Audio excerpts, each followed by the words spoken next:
Ninanakaw ang kinabukasan ko habang nagpapakapagod ako para sa pamilyang hindi akin. Sa mismong araw ng aming anibersaryo, nakita ko si Anton na may kayakap na ibang babae sa kama na binili ko. Wala kang kwenta, Tessa. Pabigat ka lang. Sigaw niya. Ngunit isang matandang pulubi at isang estranghero ang babago sa takbo ng tadhana. Babangon ako mula sa abo ng aking sakripisyo. Ngunit paano nga ba magsisimula ang ganting tadhana sa isang pusong durog na hindi mo ba naiintindihan? Pagod na akong makita ang mukha mong laging mukhang biktima. Nakakasakal na ang pagiging martir mo, Tessa. Ang boses ni Anton ay tila isang matalim na patalim na humiwa sa malamig na hangin ng madaling araw. Nakatayo si Teresa o Tessa sa kanyang mga kaibigan sa gitna ng maliit nilang sala habang nanginginig ang mga kamay na may hawak na isang puting sobre. Sa loob niyon ay ang kanyang buong sahod mula sa 3 sunod-sunod na shift bilang nurse sa pampublikong ospital, kasama na ang kakarampot na bonus na dapat sana ay pambili niya ng bagong sapatos dahil butas na ang swelas ng kanyang suot. Ngunit heto siya inuuna ang pangarap ni Anton, ang lalaking nangako sa kanya ng kasal 5 taon na ang nakalilipas. Dahan-dahang ibinaba ni Tessa ang sobre sa ibabaw ng lamesang kahoy na may mga gasgas na ng panahon. Hindi siya sumigaw. Ang sakit na nararamdaman niya ay hindi na kayang ilabas ng anumang tunog. Sa halip naramdaman niya ang pagbara ng kung ano sa kanyang lalamunan, isang pait na tila lason na unti-unting kumakalat sa kanyang dibdib. Ang kanyang mga mata ay nananatiling nakapako sa lalaking mahal niya na ngayon ay tila isang estranghero na may suot na mamahaling polo shirt na siya rin ang bumili. Mula sa kusina, lumabas si Doña Carmen, ang ina ni Anton, na may bitbit na pamayipay at may bakas ng pangungutya sa kanyang labi. Ang bawat hakbang ng kanyang mga tsinelas ay nagbibigay ng mabigat na pakiramdam sa sahig, tila bawat tapak ay pilit na dinudurog ang pagkatao ni Tessa. Huwag mong artehan ng anak ko, Tessa. Tandaan mo kung hindi dahil sa amin, wala kang pambayad sa libing ng nanay mo noon. Malaki ang utang na loob mo sa pamilyang ito. Ang perang iyan, kulang pa yan sa lahat ng ginastos namin sa'yo nung nagsisimula ka pa lang. Ang konseptong yon ng utang na loob ay tila isang kadena na nakapulupot sa leeg ni Tessa na lalong humihigpit sa bawat araw na lumilipas. Napayuko siya, hinayaang mahulog ang ilang hibla ng kanyang buhok upang itago ang mga matang nagsisimula ng mangilid ang luha. Ang bawat salita ni Carmen ay tila mga bubog na bumabaon sa kanyang puso, paalala na sa bahay na ito, siya ay hindi isang kasintahan, kundi isang aliping may utang na hindi kailanman mababayaran. Sa labas ang langit ay nagsimula ng magdilim at ang hangin ay naging masungit, isang babala ng paparating na unos. Ang malalakas na patak ng ulan ay nagsimulang humampas sa bubong na yari, sa yero na lumilikha ng isang kaguluhan na tila sumasalamin sa ingay sa loob ng isipan ni Tessa. Sa gitna ng dilim at lamig, isang matandang lalaki ang dahan-dahang lumapit sa kanilang tarangkahan. Ang kanyang mga damit ay basang-basa at ang kanyang katawan ay nanginginig sa matinding ginaw. Siya si Lolo Roberto, na sa paningin ng mundo ay isa lamang pulubing nawawala, ngunit ang kanyang mga mata ay may taglay na ningning na tila nakakakita sa kaibuturan ng kaluluwa ng bawat tao. Maawa na po kayo, kahit konting mainit na tubig lang. Ang nangihinang tinig ng matanda ay halos malunod sa lakas ng hangin. Dali-daling lumapit si Carmen sa pinto, ngunit hindi upang tumulong. Ang kanyang mukha ay namula sa galit habang dinuro ang matanda. Umalis ka rito. Ang dumi-dumi mo. Baka may dalang sakit ka pa. Huwag mong madungisan ang bakuran ko. Sa isang iglap, kinuha ni Carmen ang isang timba ng tubig na nasa tabi ng pinto at walang awang ibinuhos ito sa matanda. Ang tubig ay humampas sa katawan ni Lolo Roberto, dahilan upang siya ay mapaluhod sa basang semento. Ang eksenang yon ay tila nagpagising sa namamanhid na damdamin ni Tessa. Sa kabila ng takot niya kay Carmen, hindi niya hinayaang manaig ang kalupitan. Patakbong lumabas si Tessa sa ulan, binaliwala ang pagsigaw ni Anton at ang pagmura ng kanyang ina. Lumuhod siya sa putikan upang alalayan ang matanda. Ang lamig ng balat ni Lolo Roberto ay nagpadala ng kuryente ng awa sa kanyang mga bisig. Lolo, halina po kayo sa loob. Pasensya na po, wag po kayong matakot. Mahinhin niyang pakiusap habang ginagamit ang kanyang sariling katawan upang pananggalang sa matanda mula sa hagupit ng ulan. Kinuha niya ang kamay nito at dahan-dahang isinagawa ang pagmamano, isang pagkilala, sa dangal ng matanda na tila kinalimutan na ng mundo. Mula sa di kalayuan, sa loob ng isang lumang taxi na nakaparada sa gilid ng kalsada, may isang pares ng mga mata na tahimik na nagmamasid. Si Gabriel ang lalaking may mga kamay na sanay sa manibela, ngunit may pusong puno ng mga lihim ay hindi maalis ang tingin sa babaeng nagbubuhos ng kalinga sa gitna ng unos. Ang mabilis na pagtibok ng kanyang puso ay tila isang babala na ang kanyang mundo ay malapit ng magbago. Nakita niya kung paano itrinato ng pamilya Valderrama ang babae at nakita niya ang liwanag na nagmumula sa kabutihan ni Tessa. Sa loob ng maliit na silid ni Tessa, na tila isang kulungan sa laki, maingat niyang pinunasan ang matanda. Ang bawat haplos ng tela sa balat ni Lolo Roberto ay puno ng pag-iingat, tila bahawak niya ang pinakamahalagang kayamanan sa mundo. Ibinigay niya ang kanyang huling piraso ng tinapay at ang tanging kumot na nagbibigay sa kanya ng init sa gabi. Ang matanda ay tumingin sa kanya at sa isang sandali, ang katahimikan ng silid ay napuno ng isang uri ng kapayapaan na hindi kayang bilhin ng salapi. Ngunit sa kabilang dingding naririnig ni Tessa ang tawa ni Anton habang nakikipag-usap sa telepono, isang tawang puno ng lihim at pagtataksil. Ang bawat tunog ng kanyang kasiyahan ay tila isang paalala na sa kabila ng lahat ng sakripisyo ni Tessa, may isang malaking kasinungalingan na nakabitin sa kanyang ulo na tila isang matalim na espada. Hanggang kailan kayang tiisin ng isang puso ang bigat ng utang na loob bago ito tuluyang gumuho? At ano ang gagawin ni Tessa kapag nalaman niyang ang bawat sentimong pinaghirapan niya ay ginagamit na pala upang itayo ang pangarap ng ibang babae sa piling ng lalaking iniibig niya? Ang gabi ay lumalim, ngunit para kay Tessa, ang tunay na kadiliman ay nagsisimula pa lamang. Sa ilalim ng malamig na ilaw ng isang lumang bombilya, nanatili siyang gising, nagtatanong sa sarili kung ang pag-ibig ba ay sapat na dahilan upang hayaan ang sariling madurog ng paulit-ulit. Huwag mong isipin na ang 5 taon ng pagsisilbi mo sa akin ay nagbibigay sa iyo ng karapatang pag-arian ako, Tessa. Tingnan mo ang sarili mo sa salamin, para kang basahang isinawsaw sa dumi ng ospital. Amoy gamot ka, amoy pighati. Paano kita ipapakilala sa mga kliyente ko nang hindi ako kinakahiya? Ang mga salitang yon ni Anton ay tila mga lason na pumatak sa sugat ng puso ni Tessa habang nakatayo siya sa loob ng isang marangyang silid sa hotel. Sa kanyang mga kamay ay mahigpit niyang hawak ang isang maliit na kahon ng relos, ang regalong binili niya sa pamamagitan ng pagtitipid sa sariling pagkain sa loob ng 6 na buwan.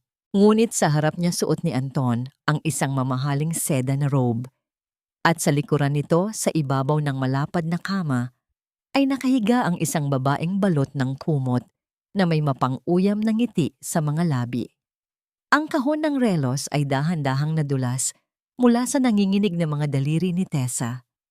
Walang anumang ingay ng pagbagsak ang umalingaw-ngaw, kundi ang masakit na realidad na ang bawat sakripisyo niya ay itinapon lamang sa basurahan ng pagtataksil. Naramdaman ni Tessa ang paglamig ng kanyang mga dulo ng daliri, isang uri ng pamamanhid na nagmumula sa kaibuturan ng kanyang kaluluwa. Ang bawat tibok ng kanyang puso ay tila isang mabigat na pasanin, bawat paghinga ay parang paglanghap ng mga bubog na sumusugat sa kanyang baga. Anton, ito ba ang kapalit ng lahat? Ang tinig ni Tessa ay halos isang bulong-puno ng basag na pag-asa. Ipinagpalit mo ang lahat ng pinagdaanan natin para sa ganito. Isang maikling tawa ang kumawala sa mga labi ni Anton, isang tunog na walang bahid ng pagsisisi. Life is about upgrading, Tessa. At ikaw ang bahagi ng nakaraan kong gusto ko ng ibaon sa limot. Alis na, bago pa kita ipakaladkad sa mga security rito. Sa gitna ng hagupit ng ulan, tumakbo si Tessa, pabalik sa bahay ng mga Balderrama, umaasang kahit papaano ay may matitira pang puwang para sa kanya sa pamilyang itinuring niyang sarili. Ngunit pagdating niya sa tapat ng tarangkahan ng kanyang mga mata, ay sinalubong ng isang tanawing mas masakit pa sa nakitang pagtataksil sa hotel. Ang kanyang mga lumang damit, ang tanging larawan ng kanyang yumaong ina, at ang kanyang mga gamit sa pag-aaral ay nakakalat sa gitna ng maputik na kalsada, hinahayaan lamang na mabasa at masira ng ulan. Nakatayo si Doña Carmen sa veranda, may hawak na payong, at ang kanyang mukha ay tila isang pader ng yelo. "Huwag ka nang magbalak na pumasok pa rito, Tessa. Sinabi na sa akin ni Anton ang lahat. Wala ka nang silbi sa amin. Ang utang na loob mo, ibinayad mo na yan sa pamamagitan ng pag-alis mo ng tahimik." Layas, ang bawat salita ni Carmen ay tila mga pako na itinitira sa krus na pasan-pasan ni Tessa. Napapaluhod siya, sa putikan ng kanyang mga kamay ay pilit na tinitipon ang mga basang damit na tanging alaala ng kanyang pagkatao. Ang bawat hikbi niya ay nilulunod ng malalakas na patak ng ulan, at ang bawat patak ng luha ay humahalo sa putik ng lansangan. Sa sandaling iyon, naramdaman ni Tessa na siya ay wala ng kahit ano. Walang tahanan, walang pag-ibig, at higit sa lahat, wala ng halaga. Isang dilaw na liwanag mula sa isang sasakyan ang dahan-dahang lumapit sa kinalalagyan niya. Isang lumang taxi ang huminto sa kanyang tapat. Ang liwanag nito ay tila isang munting bituin sa gitna ng madilim na gabi. Bumukas ang pinto at lumabas si Gabriel. Hindi siya nagsalita, hindi siya nagtanong.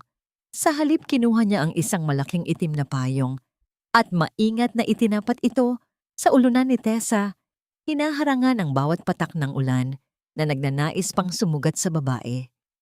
Naramdaman ni Tessa ang paghinto ng ulan sa kanyang balikat, at nang tumingala siya, nakita niya ang mga mata ni Gabriel.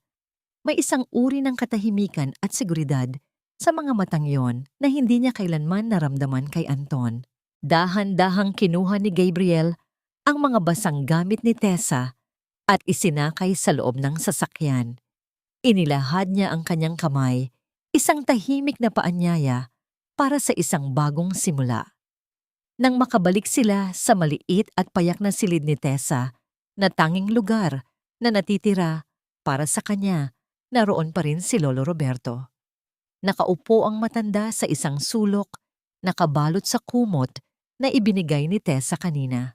Ang matanda ay tumingin sa kanya nang may malalim na pag-unawa. Tila ba alam niya ang bawat hapdi na nararamdaman ng dalaga. Anak, ang sugat na malalim ang siyang nagpapalakas sa ating pagkatao. Ang mahinang tinig ni Lolo Roberto ay tila isang haplos sa sugatang puso ni Tessa. Huwag mong hayaang ang dilim ng kanilang puso ang pumatay sa liwanag ng sayo. Humiga si Tessa sa matigas na sahig, ang kanyang katawan ay nanginginig pa rin mula sa lamig at emosyonal na pagod.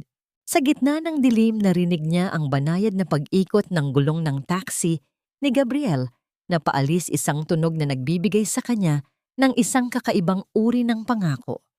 Ngunit sa kanyang pagpikit, ang mga salita ni Anton ay patuloy na umaalingaw-ngaw sa kanyang isipan, tila isang paulit-ulit na bangungot. Ano nga ba ang halaga ng isang taong nagbigay ng lahat, ngunit iniwang walang-wala? Sa gitna ng kanyang pag-iisa, isang katanungan ang nanatiling nakabitin sa hangin. Mayroon pa bang bukas na naghihintay para sa isang pusong ganap ng nawasak, o ang ulan na ito ang magiging huling saksi sa kanyang paglaho. Ang salamin sa loob ng maliit na silid ni Tessa ay nagpapakita ng isang anyo na halos hindi na niya kilala. Ang mahaba at itim niyang buhok na dati ay hinahaplos ni Anton ng may mga huwad na pangako ay tila naging isang mabigat na paalala ng kanyang mga pagkakamali. Hawak ang isang matalim na gunting naramdaman ni Tessa, ang lamig ng bakal sa kanyang mga daliri. Sa bawat paggalaw ng kanyang kamay, ang mga hibla ng kanyang buhok ay dahan-dahang nalaglag sa sahig, tila mga piraso ng kanyang lumang buhay na wala ng puwang sa kasalukuyan. Walang anumang tunog ang maririnig sa silid, kundi ang mabigat niyang paghinga at ang bawat pagbagsak ng buhok na tila mga tuyong dahon sa gitna ng taglagas. Nang matapos siya, ang babaeng nakatingin sa kanya mula sa salamin ay may mas maikli ng buhok, ngunit may mas matapang na mga mata. Ito ang simula ng kanyang pagbangon. Sa tulong ng kakarampot na ipon na itinago niya mula sa kasakiman ni Carmen, nagpasya si Tessa na buksan ang isang maliit na karinderya sa harap ng kanyang inuupahang silid. Ang bawat umaga niya ay nagsisimula sa amoy ng ginisa na bawang at sibuyas, isang halimuyak na nagbibigay sa kanya ng dahilan upang magpatuloy. Ang paghihiwa ng mga rekado at ang pagpapakulo ng sabaw ay naging bahagi ng kanyang medisina. Bawat galaw ay isang hakbang palayo sa sakit ng nakaraan. Isang hapon, habang ang araw ay dahan-dahang lumulubog at nagbibigay ng kulay kahel na liwanag sa kalsada, huminto ang isang pamilyar na dilaw na taxi sa tapat ng kanyang maliit na kainan. Lumabas si Gabriel, suot ang isang kupas na t-shirt at may mga bakas ng pagod sa kanyang mukha.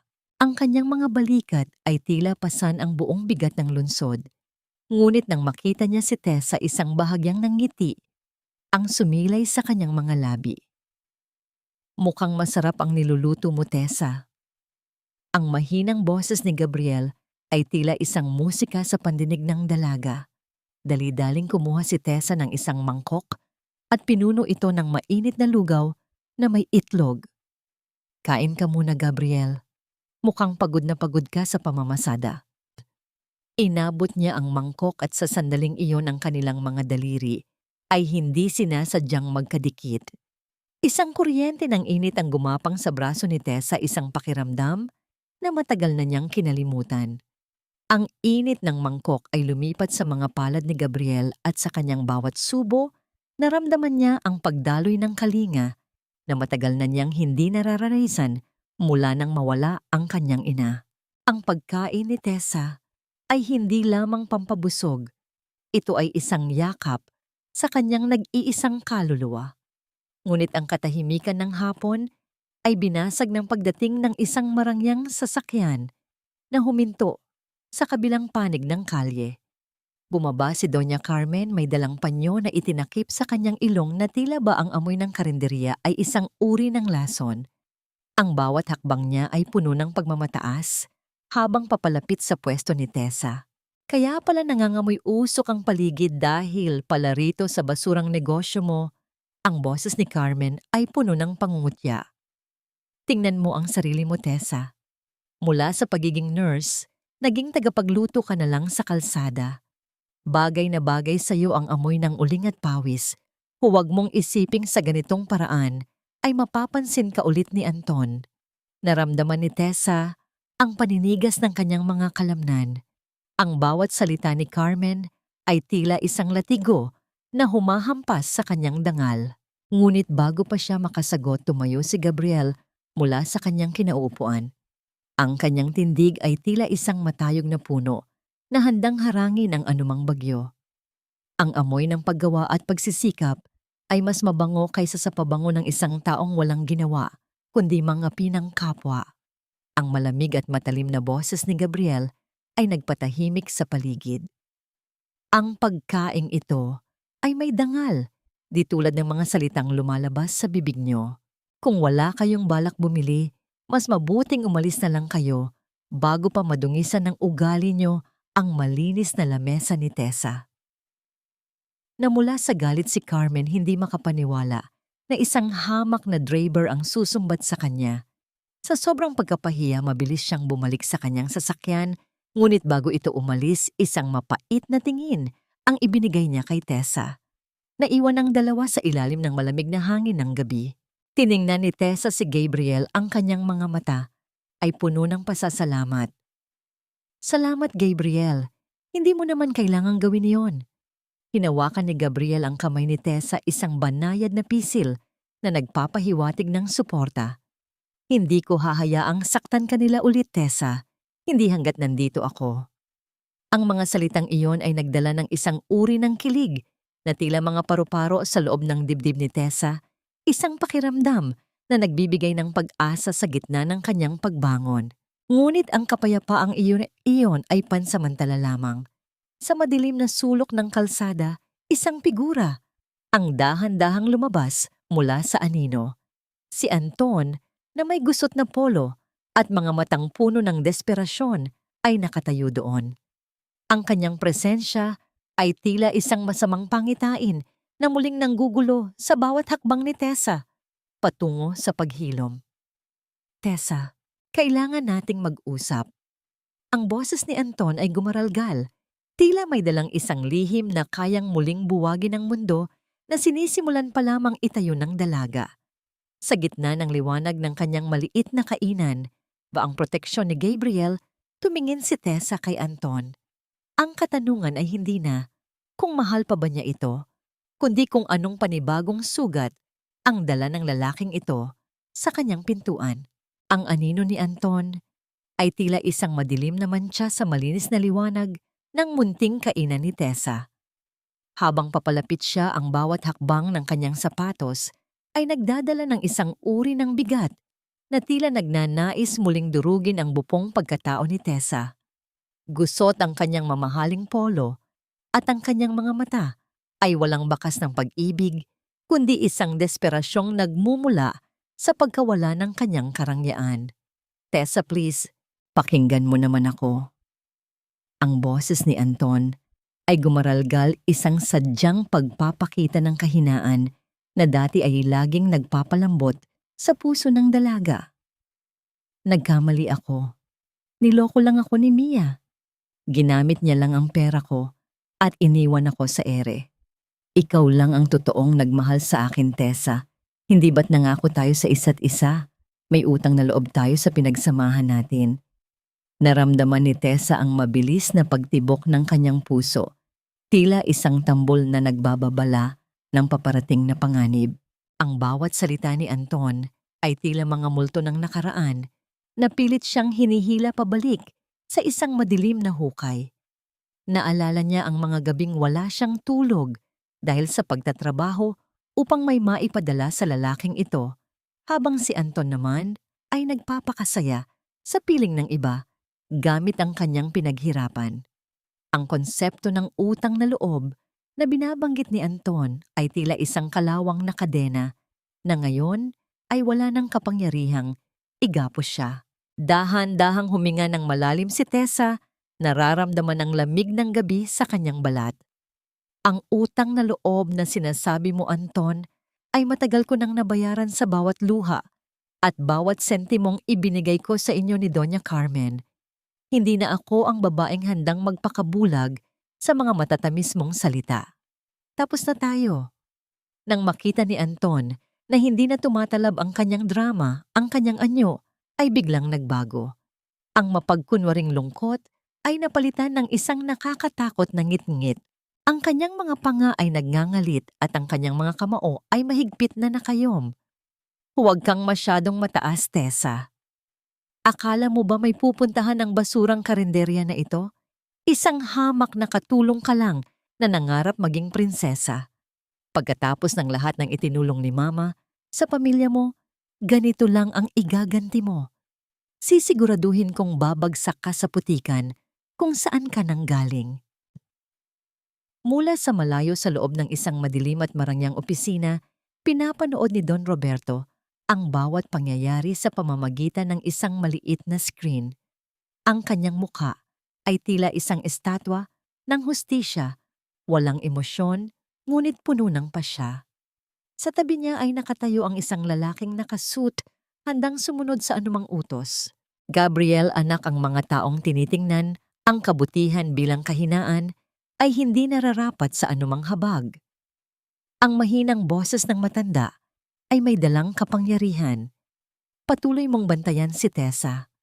Hayaan nating ang kanilang sariling kasakiman ang maging bitag nila. Bumalik ang eksena sa karinderya kung saan si Gabriel, na suot pa rin ang kanyang unipormeng pang-taxi, ay lumapit kay Tessa matapos lumayas ni Anton nang may dalang banta. Nakita ni Gabriel ang panginginig ng mga kamay ni Tessa habang pilit nitong inaayos ang isang upuan na natumba. Hindi siya nagsalita, sa halip ay kinuha niya ang martilyo at dahan-dahang inayos ang nasirang bahagi ng upuan. Ang bawat hampas ng bakal sa kahoy ay tila isang pangako ng proteksyon sa gitna ng katahimikan ng gabi. Tessa, tumingin ka sa akin. Ang banayad na utos ni Gabriel ay nagpalingon sa dalaga. Ang mga salita niya ay hangin lamang. Huwag mong hayaang dumiin ang takot sa puso mo. Nandito ako. Sa sandaling iyon, ang init ng tingin ni Gabriel ay tila isang kumot na bumalot sa nanginginig na diwa ni Tessa. Isang munting na ngiti ang sumilay sa kanyang mga labi. Isang pasasalamat na higit pa sa anumang salita. Ngunit sa likod ng kanilang sandali ng kapayapaan, ang kadiliman ng gabi ay may dalang ibang balak. Sa kalaliman ng hating gabi, habang ang buong kalsada ay himbing na sa pagtulog, isang anino ang gumapang sa gilid ng karinderya ni Tessa. Ang amoy ng gasolinang ibinuhos sa dingding na kahoy ay humalo sa malamig na hangin. Isang maliit na liwanag mula sa isang posporo ang sumiklab, at sa isang iglap, ang munting pangarap ni Tessa ay nilamon ng mapupulang dila ng apoy. Ang init ng sunog ay mabilis na kumalat, tila isang gutom na halimaw na nagnanais ubusin ang lahat ng natitirang pag-asa. Nagising si Tessa sa init na dumadaloy sa kanyang silid. Sa kanyang pagdilat, ang paligid ay puno na ng makapal na usok na humaharang sa kanyang bawat paghinga. Ang kanyang puso ay tumitibok nang may matinding takot, hindi para sa kanyang buhay, kundi para sa tanging bagay na nagbibigay sa kanya ng dangal. Sa gitna ng naglalagablab na apoy, isang katanungan ang umalingaw-ngaw sa kanyang isipan. Ito na ba ang katapusan ng kanyang pagbangon o isang pagsubok lamang upang malaman kung gaano katibay ang gintong nasa loob ng kanyang puso? Ang naglalagablab na kulay kahel at pula ay tila mga dila ng isang gutom na halimaw na bumabalot sa bawat sulok ng munting pangarap ni Teresa. Ang usok ay nanunuot sa kanyang baga. Bawat paglanghap ay nagdadala ng hapdi na tila tinutusok ng libu-libong karayom ang kanyang lalamunan. Sa gitna ng nagngangalit na init ang kanyang mga mata, ay pilit na naghahanap ng labasan, ngunit ang paligid ay tila naging isang labirinto ng apoy at abo. Ang mga dingding na kahoy na dati ay nagbibigay sa kanya ng silong, ay dahan-dahang nagbabago ang anyo, bumibigay sa bigat ng init at bumabagsak sa sahig na nagpapadala ng yanig sa buong gusali. Sa gitna ng kanyang panghihina, naramdaman ni Tessa ang isang pares ng matitigas at mainit na mga braso na pumalupot sa kanyang katawan. Hindi siya nakakita ng anumang mukha dahil sa kapal ng usok, ngunit ang amoy ng pamilyar na sabon at ang lakas na nagmumula sa mga bisig na yon ay nagbigay sa kanya ng isang uri ng katiyakan. Si Gabriel, ang kanyang pangalan, ay tila isang dalangin na nabuo sa isipan ni Tessa bago siya tuluyang mawalan ng malay sa gitna ng init.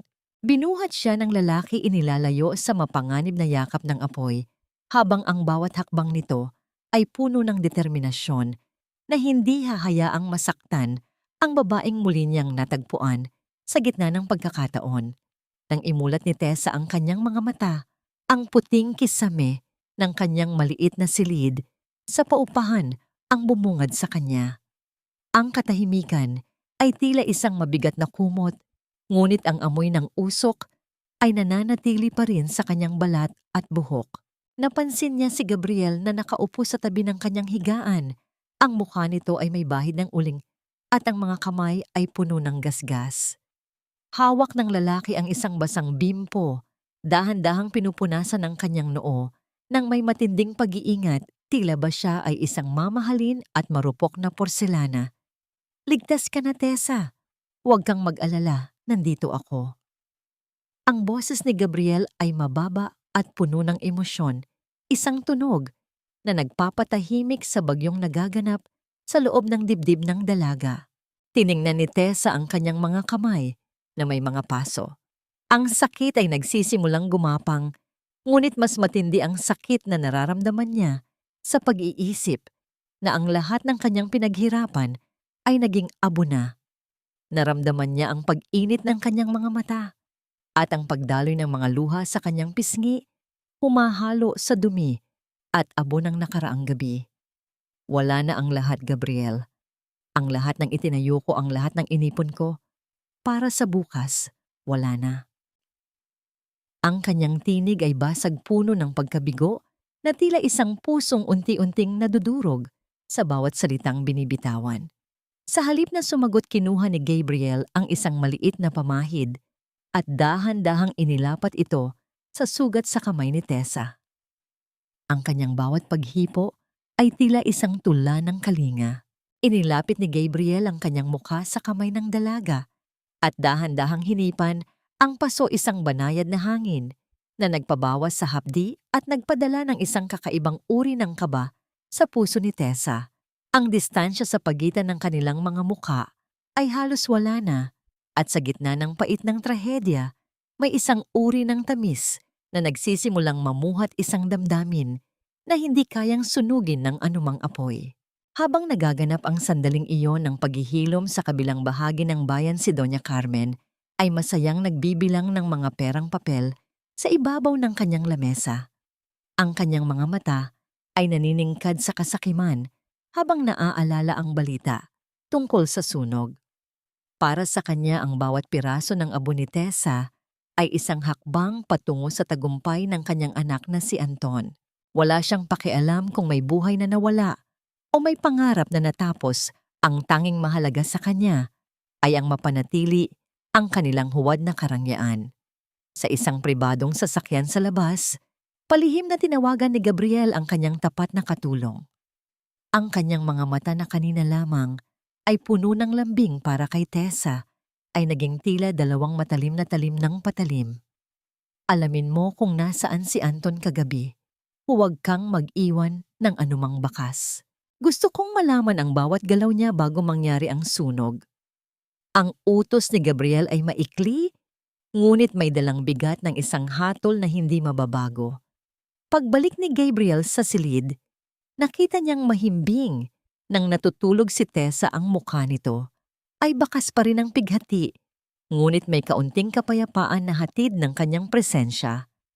Napansin ni Gabriel ang isang lumang sobre na nakapatong sa maliit na lamesa sa tabi ng kama. Nang dahan-dahang buksan niya ito, isang puting papel ang lumantad. Ito ay isang liham ng kabayaran mula sa isang hindi kilalang tao, kasama ang isang malaking halaga ng pera na sapat upang itayong muli ang karenderya ng mas maganda pa sa dati. Ngunit ang higit na nakakuha ng atensyon ni Gabriel ay ang gintong card na kasama nito, isang imbitasyon para sa isang pagtitipon ng pamilya Del Rosario. Ang bawat segundo ng katahimikan sa loob ng silid ay tila nagdadala ng isang bagong misteryo. Sino ang nagpadala ng liham na ito? At bakit ang isang simpleng babaeng tulad ni Tessa ay iniimbitahan sa pinaka-eksklusibong pagdiriwang sa bansa? Tiningnan ni Gabriel ang natutulog na dalaga at sa kanyang isipan, alam niyang ang tunay na unos ay hindi pa tapos. Sa katunayan, ang lahat ng ito ay simula pa lamang ng isang mas malaking laro, kung saan ang pag-ibig at katotohanan ay ang tanging sandata. Nang dahan-dahang lumabas si Gabriel sa silid upang hayaang makapahinga si Tessa, naiwan ang dalaga sa gitna ng kanyang mga panaginip. Ang liwanag ng umaga ay nagsisimulang sumilip sa bintana, ngunit sa kanyang puso may isang katanungang hindi pa nasasagot. Kung ang lahat ng kanyang nawala ay muling babalik, handa na ba siyang harapin ang katotohanang hindi lahat ng tao ay kung sino ang inaakala niya Ang bawat sinag ng araw na tumatagos sa siwang ng bintana ay tila mga daliring gumigising sa diwa ni Teresa mula sa isang mahabang bangungot. Sa kanyang pagbangon, sinalubong siya ng amoy ng abo na tila nanunuot pa rin sa kanyang balat, isang paalala ng nagdaang gabi kung saan ang kanyang munting pangarap ay naging usok. Ngunit sa ibabaw ng kanyang maliit na lamesa, nakapatong ang isang gintong sobre na tila nagniningning sa gitna ng kapayakan ng silid. Ang kanyang mga daliri ay nanginginig habang hinahawakan ng makinis na papel, isang imbitasyon para sa marangyang pagtitipon ng pamilya Del Rosario. Para kay Tessa ang bagay na ito ay tila isang estrangherong ligaw sa kanyang mundo, isang simbolo ng yaman at kapangyarihan na kailanman ay hindi niya inakalang madidikit sa kanyang pangalan. Hindi ito maaari, ang bulong ni Tessa sa kanyang sarili, habang ang kanyang puso ay tumitibok ng may halong kaba at pag-aalinlangan. Isang hamak na tagapagluto lang ako. Bakit ako bibigyan ng ganito? Ang banayad na pagtama ng mga buko ng daliri sa kanyang pinto ay nagpalingon sa kanya. Pumasok si Gabriel dala ang isang supot ng mainit na pandesal at kape. Ang kanyang anyo ay payak pa rin, ngunit ang kanyang mga mata ay may taglay na lalim na tila nakakakita sa bawat takot na naglalaro sa isipan ni Tessa. Nakita ni Gabriel ang gintong card sa kamay ng dalaga at isang tipid na ngiti ang sumilay sa kanyang mga labi. Gusto ng tadhana na makita mong muli ang iyong halaga, Tessa. Ang boses ni Gabriel ay tila isang angkla na nagpapanatili sa dalaga sa gitna ng agos ng emosyon. Minsan ang apoy ay hindi dumarating para ubusin tayo, kundi para linisin ang daan patungo sa isang mas maliwanag na bukas. You should go. Ipakita mo sa kanila na hindi ka basta-basta natatalo ng anumang unos. Umiling si Tessa, ang kanyang mga mata ay nagsisimulang mangilid ang luha. I'm just a simple nurse, Gabriel. Isang karinderya owner na nawalan pa ng tindahan. Parang hindi ako bagay doon. Baka pagtawanan lang nila ako. Dahan-dahang lumapit si Gabriel at hinawakan ang mga kamay ni Tessa. Ang init ng kanyang mga palad ay nagbigay ng isang uri ng lakas na hindi kayang tumbasan ng anumang salita. Ang tunay na hiyas ay hindi nasusukat sa damit na suot, kundi sa tibay ng loob. If you stay hidden, mananalo ang mga taong gustong makita kang bagsak. Don't let them win, Tessa. Habang nagaganap ang sandaling iyon, sa kabilang bahagi ng lungsod, ang bahay ng mga Valderrama ay nababalot ng tensyon. Si Doña Carmen ay pabalik-balik sa paglalakad sa kanilang sala. Ang kanyang mga kamay ay mahigpit na nakakapit sa isang basong tubig. Ang bawat hakbang niya ay puno ng pagkairita dahil sa balitang ang pamilya Del Rosario ay magdaraos ng isang malaking piging, ngunit wala silang natatanggap na paanyaya. Anton, kailangan nating makakuha ng imbitasyon. Ang sigaw ni Carmen sa kanyang anak na kasalukuyang nakaupo sa sopa, mukhang tinalo ng tadhana. Ito na ang pagkakataon nating makabangon. Kung mapapalapit tayo sa mga Del Rosario, babalik ang lahat ng nawala sa atin. Gumawa ka ng paraan. Napakamot sa ulo si Anton, ang kanyang mukha ay bakas ang pagkainis. Hindi madali iyon. Masyadong eksklusibo ang event na yon. Kahit si Mia nahihirapang kumuha ng slot. Ang kanyang isipan ay lumipad kay Tessa. Isang bahagi ng kanyang loob ang nakakaramdam ng pagsisisi, hindi dahil nasaktan niya ang dalaga, kundi dahil nawala ang tanging tao na laging sumasalo sa kanyang mga pagkakamali. Bumalik ang atensyon ni Gabriel kay Tessa. Alam niya ang bawat plano ng mga Valderrama at alam niya ang boykan, dangsaw ng imbitasyong hawak ng dalaga. Upang bigyan ng lakas ng loob si Tessa, nagmungkahi si Gabriel na dalhin ito sa isang maliit na tindahan ng mga damit. May kaibigan ako na may patahian. Simple lang ang mga gawa niya pero maayos. Subukan nating humanap ng maisusuot mo, my treat. Sumakay sila sa lumang taxi ni Gabriel. Habang umaandar ang sasakyan, pinagmamasdan ni Tessa ang labas ng bintana. Ang bawat gusali at kalsada ay tila mga saksi sa kanyang mahabang pagtitiis. Nang huminto sila sa tapat ng isang tahimik na butik, tila bumagal ang takbo ng oras. Ang tindahan ay hindi magarbo sa labas, ngunit pagpasok nila, ang bawat disenyo ay nagpapakita ng isang uri ng sopistikasyon na tila nakatago sa mundo. Isang puting bestida ang nakakuha ng atensyon ni Tessa. Simple lamang ito, gawa sa telang dumadaloy ng banayad, ngunit may mga detalye ng burda na tila mga talulot ng bulaklak na namumumukadkad pagkatapos ng ulan. Nang isuot niya ito, ang salamin ay nagpakita ng isang bersyon ni Tessa na matagal na niyang ibinaon sa limot isang babaeng puno ng gandadangal at isang uri ng ningning na hindi kayang nakawin ng anumang apoy. Nakatayo si Gabriel sa labas ng fitting room at nang bumukas ang pinto, tila tumigil ang kanyang mundo. Ang kanyang mga mata ay nanatiling nakatitig kay Tessa. Ang bawat pintig ng kanyang puso ay tila isang awit ng paghanga at pag-ibig na matagal na niyang pinipigilan.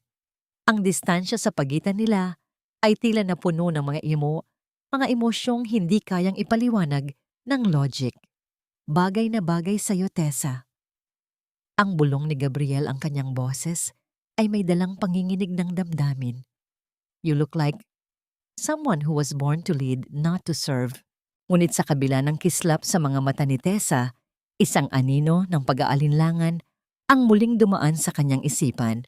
Paano kung sa gabing iyon ay muli siyang harapin ng kanyang nakaraan? Paano kung ang bawat hakbang niya sa palasyo ng mga Del Rosario ay maging isang bitag sa halip na isang pagkakataon? Habang hawak ni Gabriel ang kanyang balikat upang bigyan siya ng suporta, isang estrangherong lalaki ang pumasok sa butik at lumapit sa kanila. May dala itong isang maliit na kahon na nakabalot sa pelus. Para kay Miss Teresa Macaraig, ang sabi nito nang may paggalang. Isang regalo mula sa isang kaibigan na naniniwalang ang bawat reyna ay nangangailangan ng kanyang korona.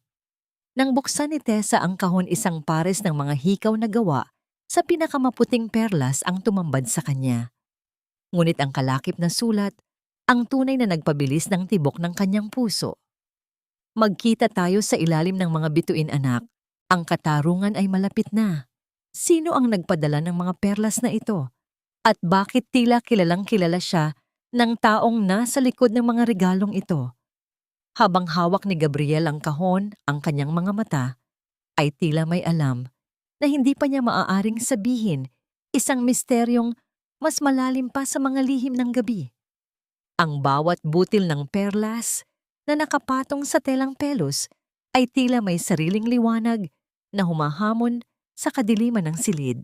Habang tinititigan ni Teresa ang kanyang refleksyon sa salamin, hindi niya maiwasang maramdaman ang isang uri ng kaba na tila humahaplos sa kanyang buong pagkatao.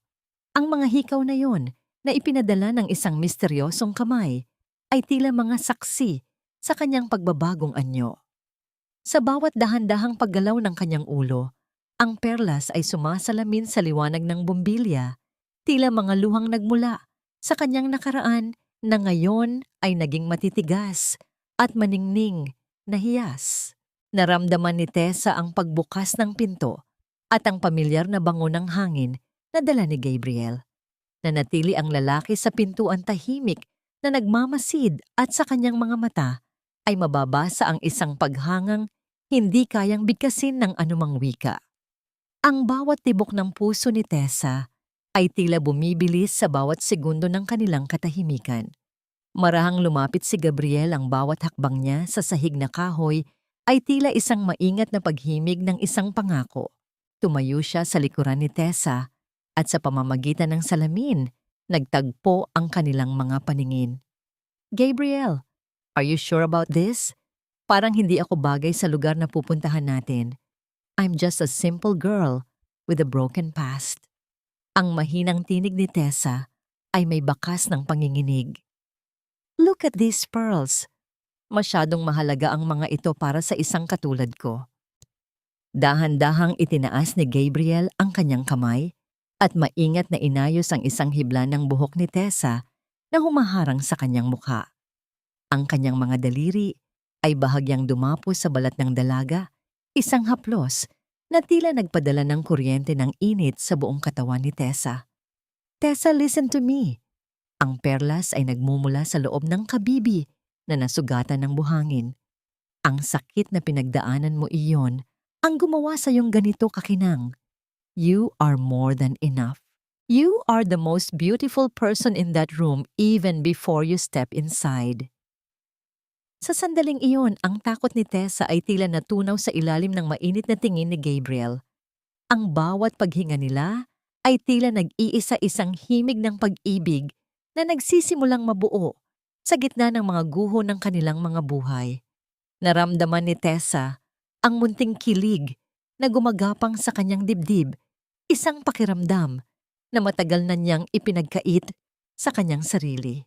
Habang nagaganap ang masuyong sandaling iyon, sa kabilang bahagi ng lungsod, ang paligid ng tahanan ng mga Valderrama ay nababalot ng desperasyon. Si Doña Carmen ay tila isang leon na nakakulong sa hawla, pabalik-balik sa paglalakad habang ang kanyang marangyang bestida ay humahampas sa kanyang mga binti. Ang kanyang muka ay puno ng pait at inggit habang pinapanood sa telebisyon ang pagdating ng mga bisita sa Del Rosario Gala. "Anton, wala ka talagang kwenta. Bakit hindi ka nakakuha ng tiket? Ang lahat ng kakilala natin ay nandoon na." Ang sigaw ni Carmen ay tila isang matalim na kidlat na tumatama sa katahimikan ng gabi. Kung hindi tayo makakapunta sa gabing ito, tuluyan na tayong malulubog sa limot. Ginamit mo na dapat ang lahat ng koneksyon mo, kahit ang babaeng si Mia. Nakasandal si Anton sa paderang kanyang mukha, ay bakas ang matinding pagod at pagkapahiya. "Must stop it. Sinubukan ko na lahat. Sadyang hindi tayo kasali sa listahan. Masyadong mahigpit ang mga Del Rosario." Ang kanyang isipan ay pilit na bumabalik kay Tessa. May isang bahagi ng kanyang puso na kumikirot, isang uri ng panghihinayang na ngayon lamang niya naramdaman. Naalala niya ang mga gabing laging handa, ang mainit na pagkain, at ang mapagmahal na haplos ni Tessa, mga bagay na ngayon ay ipinalit niya sa isang hungkag na pangarap. Bumalik ang eksena sa loob ng taxi ni Gabriel. Habang tinatahak nila ang daan patungo sa Marangyang Hotel, ang bawat ilaw ng lungsod na dumadaan sa bintana ay tila mga bituin na sumasaksi sa kanilang paglalakbay. Mahigpit na hawak ni Tessa ang kanyang maliit na bag. Ang kanyang mga kamay ay pawisan sa kaba. Naramdaman niya ang init ng kamay ni Gabriel na pumatong sa kanyang mga daliri, isang tahimik na pagsuporta na nagbibigay sa kanya ng lakas. Nang huminto ang sasakyan sa tapat ng hotel, ang paligid ay napuno ng liwanag mula sa mga kamera at ang ningning ng mga mamahaling hiyas. Ang bawat pagbaba ng mga bisita sa kanilang mga sasakyan ay tila isang parada ng kapangyarihan. Dahan-dahang binuksan ni Gabriel ang pinto para kay Tessa. Paglabas ng dalaga, tila huminto ang ikot ng mundo para sa mga nakamasid. Ang kanyang puting bestida at ang mga perlas sa kanyang tenga ay nagbibigay sa kanya ng isang aura ng kagalang-galang na ganda na hindi kayang tapatan ng anumang yaman. Naglakad sila patungo sa entrance. Ang bawat hakbang ni Tessa ay may dalang bigat ng kanyang nakaraan at ang pag-asa ng kanyang hinaharap. Ngunit sa pagpasok nila sa malawak na ballroom, ang kanyang mga mata ay biglang nanlaki sa gulat. Sa gitna ng karamihan, nakita niya si Anton at Carmen na pilit na nakikipag-usap sa isang security guard, mukhang nagbabaka sakali pa ring makapasok. Naramdaman ni Tessa ang paglamig ng kanyang mga kamay. Ang bawat alaala ng pang-aapi, ang bawat salitang nakakasakit, at ang apoy na tumupok sa kanyang tindahan ay tila bumalik ng sabay-sabay. Napahinto siya sa kanyang paglalakad. Ang kanyang puso ay tumitibok ng mabilis na tila isang ibon na nais kumawala sa kanyang dibdib. "Gabriel, andito sila." Ang bulong ni Tessa Ang kanyang boses ay puno ng takot. Tumingin si Gabriel kay Tessa, ang kanyang mga mata ay naging matalim at puno ng proteksyon. Ngunit bago pa siya makapagsalita, isang pamilyar na boses ang umalingaw-ngaw sa kanilang likuran. Isang boses na puno ng otoridad at kagalakan. Teresa, aking anak, sa wakas ay narito ka na. Lumingon si Tessa at nakita si Don Roberto na ngayon ay nakasuot ng isang napakagarang Amerikana at nakatayo ng may dangal.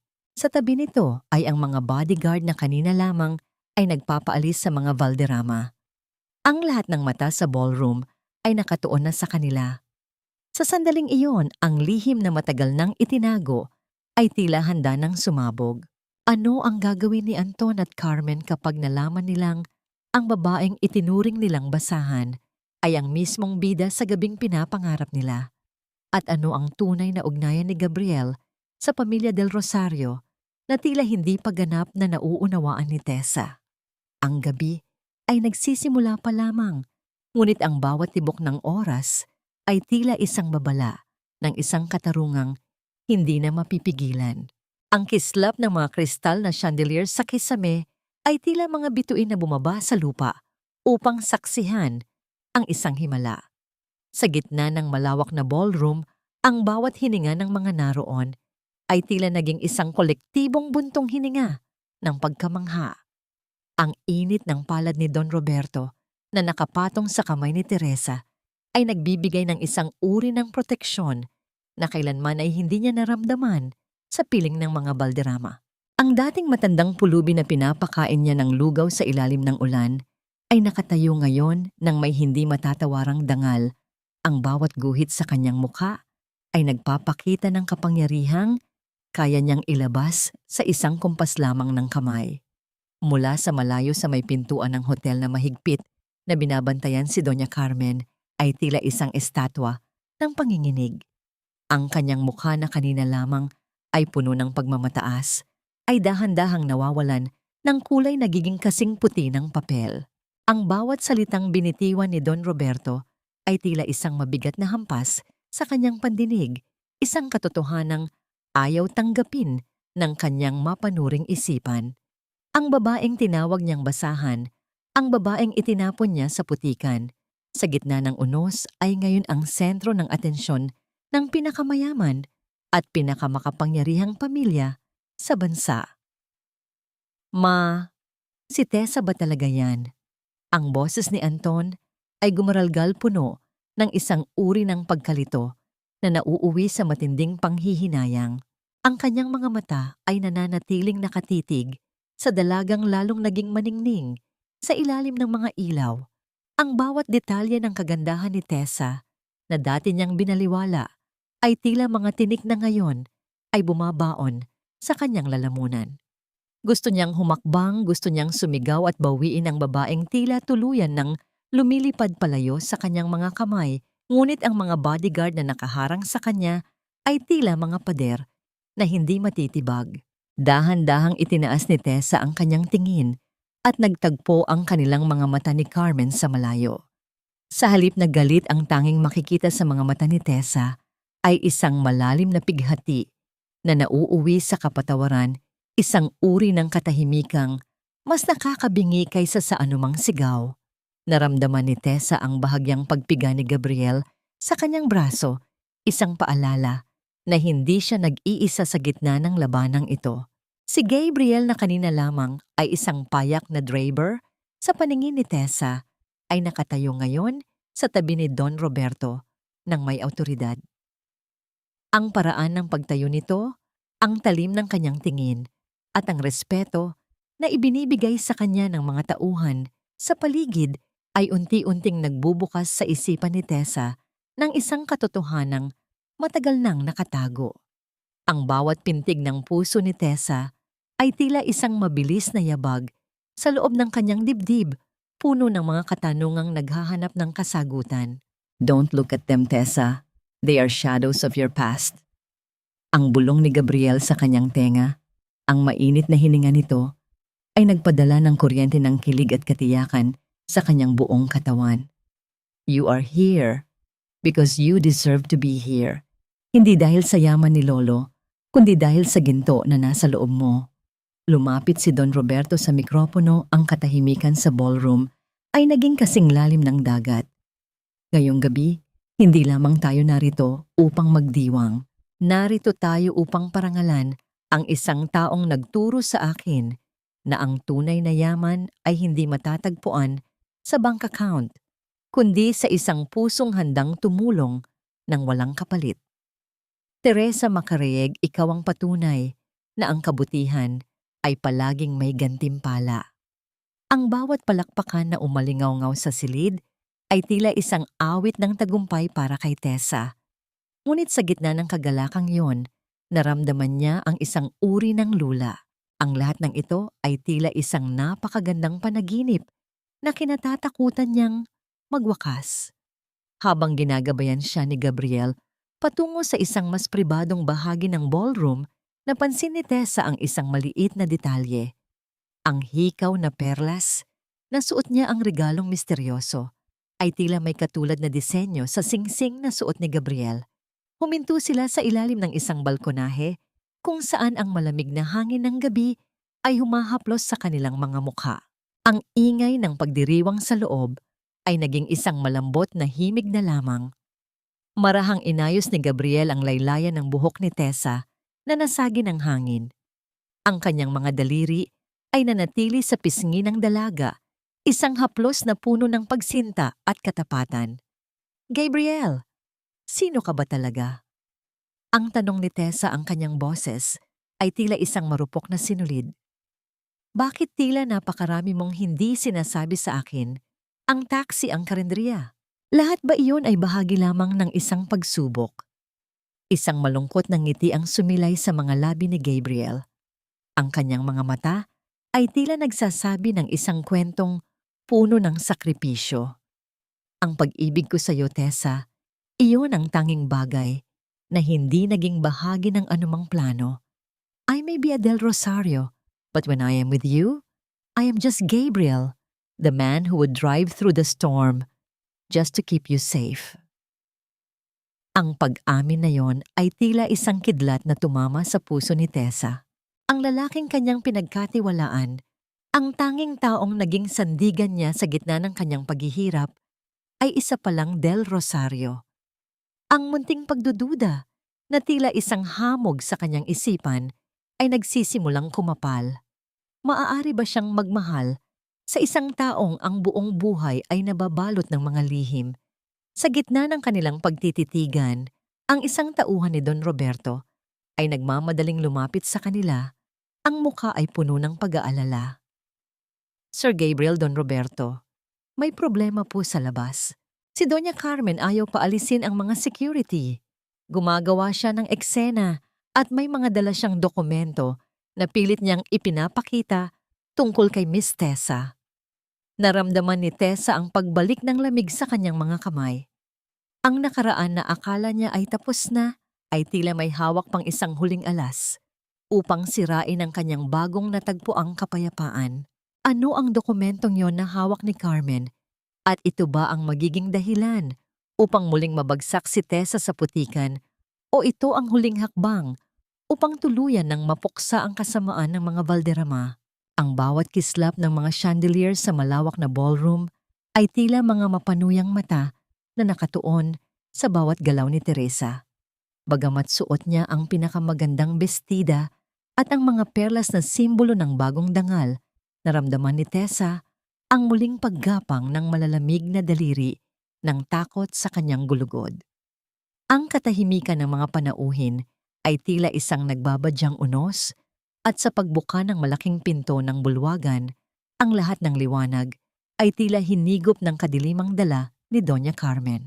Magnanakaw, manloloko, isang hamak na oportunista na nagtatago sa likod ng magagarang hiyas. Ang boses ni Carmen ay pumailan lang sa buong silid matalim at puno ng kamandag na tila humihiwa sa marangyang musika na kanina lamang ay nagbibigay ng kapayapaan. Naramdaman ni Tessa ang biglang pagtigil ng ikot ng mundo. Ang mga mata ng mga nasa paligid na kanina lamang ay puno ng paghanga ay dahan-dahang napalitan ng pagdududa at bulong-bulungan na tila mga bubuyog na naghahatid ng lason. Nakatayo sa gitna ng sulyap ng lahat, naramdaman ni Tessa ang biglang pagbigat ng kanyang mga paa. Ang bawat hakbang ni Carmen papalapit sa kanya ay tila isang pagyanig ng lupa na nagbabantang lulunod sa kanya sa kahihiyan. Bitbit ni Carmen ang isang makapal na folder, ang kanyang muka ay namumula sa galit at ang kanyang mga labi ay nanginginig sa matinding pagnanais na manira. Sa likuran niya si Anton ay nakatayo. Nang may halong kaba at pag-asa ang kanyang mga mata, ay hindi makatingin ng diretso kay Tessa, tila isang aninong walang sariling paninindigan. Ito, tingnan ninyong lahat ang babaeng pinararangalan ninyo.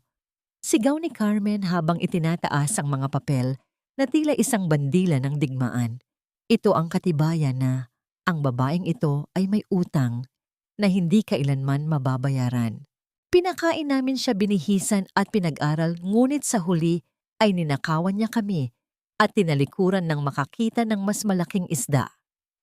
Ang bawat salita ay tila isang sampal na nag-iwan ng hapdi sa pisngi ni Tessa.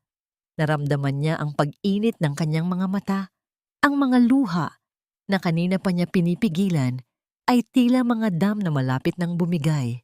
Ang bawat pahina ng dokumentong yon, ang mga resibo ng ospital para sa kanyang yumaong ina, ang mga kasunduan sa pautang, ay tila mga kadenang pilit siyang hinihila pabalik sa isang buhay na puno ng pagtitiis at pang-aapi. Carmen, stop this madness. Ang boses ni Don Roberto ay umalingaw-ngaw, puno ng otoridad, ngunit mabilis siyang pinutol ng mapanuyang halakhak ni Carmen. Bakit, Don Roberto? Natatakot ba kayong malaman na ang hiyas na ipinagmamalaki ninyo ay isang basahan lamang na pinulot namin sa putikan? Isang babaeng handang magbenta ng kaluluwa para lamang makatikim ng karangyaan. Lumapit pa si Carmen at sa isang mabilis na galaw, kinuha niya ang baso ng pulang alak mula sa dumadaang waiter at walang awang ibinuhos ito sa harapan ni Tessa. Ang madilim at malapot na likido ay tumalsik sa puting tela ng bestida ni Tessa, tila isang sariwang sugat na humihiwa sa kanyang kawalan ng sala. Ang lamig ng alak na dumaloy sa kanyang balat ay tila isang paalala ng bawat ulan na tiniis niya sa labas ng bahay ng mga Valderrama. Walang anumang tunog ng pagkabasag ang narinig, kundi ang masakit na katahimikan ng isang pusong muling winawasak sa harap ng madla. Napayuko si Tessa, ang kanyang mga balikat ay nanginginig sa pigil na hikbi. Sa sandaling iyon, naramdaman niya ang muling pagbabalik ng pakiramdam na siya ay walang kwenta, na siya ay isang pabigat, gaya ng laging ipinapamukha sa kanya ni Anton. Ang bawat bulong ng mga panauhin ay tila mga karayom na tumutusok sa kanyang pandinig. Ngunit sa gitna ng kanyang pagguho, naramdaman ni Tessa ang isang mainit na haplos sa kanyang balikat. Si Gabriel, ang kanyang presensya ay tila isang pader na humarang sa pagitan ni Tessa at ng mapanuring mundo. Kinuha ni Gabriel ang sarili niyang Amerikana at maingat na binalot ito sa nanlalamig at nadungisang katawan ni Tessa. Ang amoy ng kanyang pabango, isang timpla ng kakahuyan at sariwang hangin, ay tila isang gamot na unti-unting nagpapakalma sa nanginginig na diwa ng dalaga. Huwag kang titingin sa kanila, Tessa. Tumingin ka sa akin. Ang bulong ni Gabriel, ang kanyang boses, ay tila isang banayad na himig na nangingibabaw sa ingay ng paligid.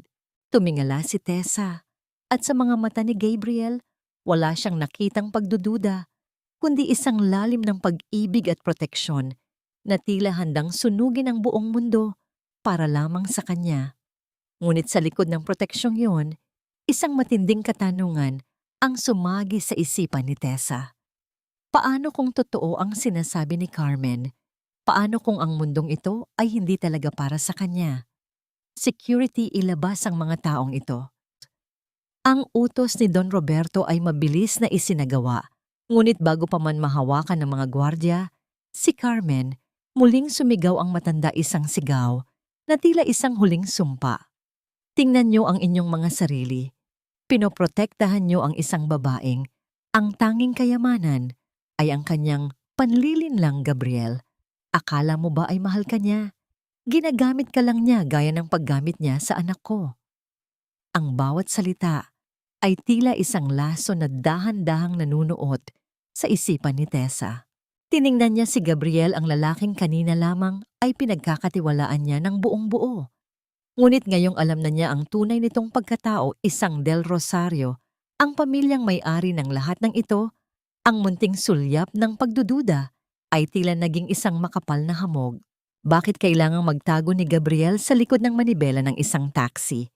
Lahat ba ng kanilang pagsasama, ang bawat haplos at bawat tawa ay bahagi lamang ng isang dula na pinamamahalaan ng yaman at kapangyarihan? Hindi na naghintay si Tessa ng anumang paliwanag. Sa gitna ng kaguluhan at ng nagluluksang bestida, dahan-dahan niyang binitiwan ang kamay ni Gabriel.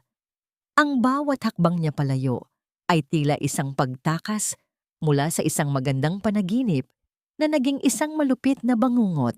Ang malamig na hangin ng gabi ay sumalubong sa kanya paglabas ng hotel, ngunit ang tunay na lamig ay nagmumula sa kanyang puso. Nakatayo si Tessa sa gilid ng kalsada. Ang ulan ay muling nagsimulang pumatak, tila nakikiramay sa kanyang pighati. Sa kanyang likuran, naririnig niya ang pagtakbo ng mga yabag ni Gabriel, ang kanyang pangalan na tinatawag ng may desperasyon. Ngunit sa isipan ni Tessa, isa lamang ang malinaw.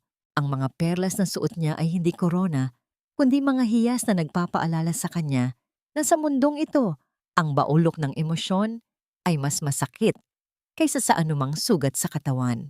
Ano ang gagawin ni Tessa ngayong ang kanyang dangal ay muling nadungisan sa harap ng lahat? Magagawa ba niyang patawarin si Gabriel sa kanyang lihim, o ang alak na ibinuhos ni Carmen ang tuluyang tatapos sa relasyong akala niya ay kanyang kaligtasan? Ang bawat patak ng ulan ay tila isang tanong na walang kasagutan, habang si Tessa ay unti-unting nilalamon ng dilim ng gabi. Ang bawat patak ng ulan na humahampas sa mukha ni Teresa ay tila mga malamig na karayom na nagnanais manumbat sa kanyang kapabayaan.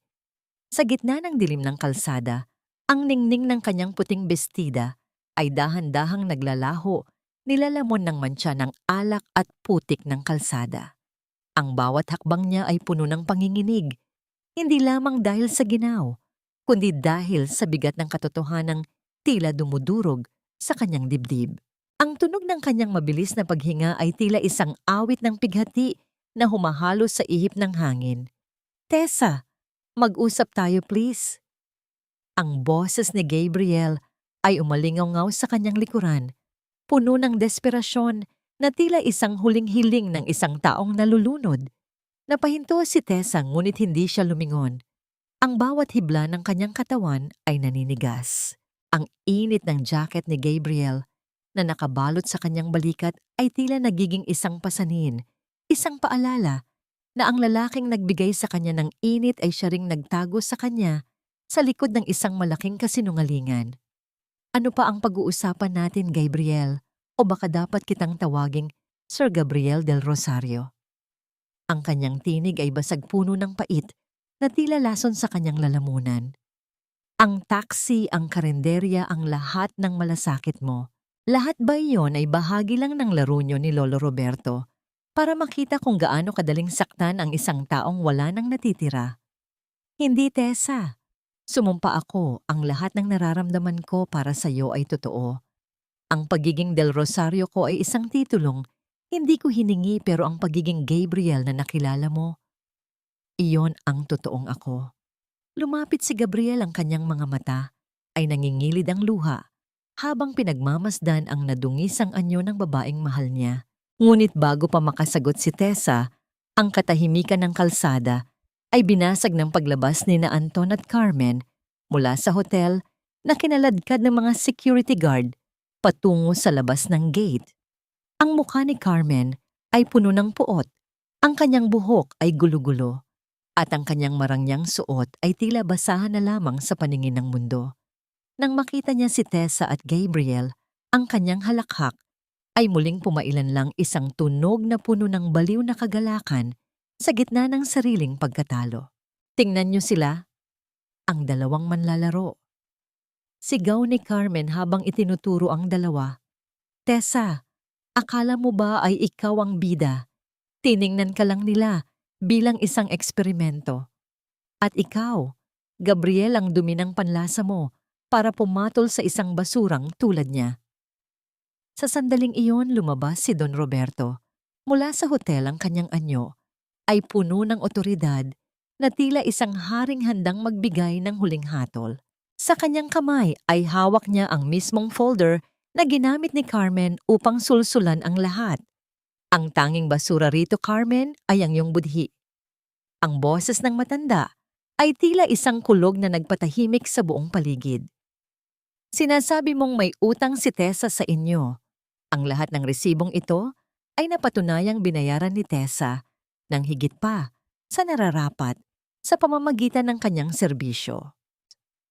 Ngunit alam mo ba kung ano ang wala rito? Ang ulat tungkol sa pagnanakaw mo sa kanyang ipon at ang pagpapasunog ng kanyang tindahan.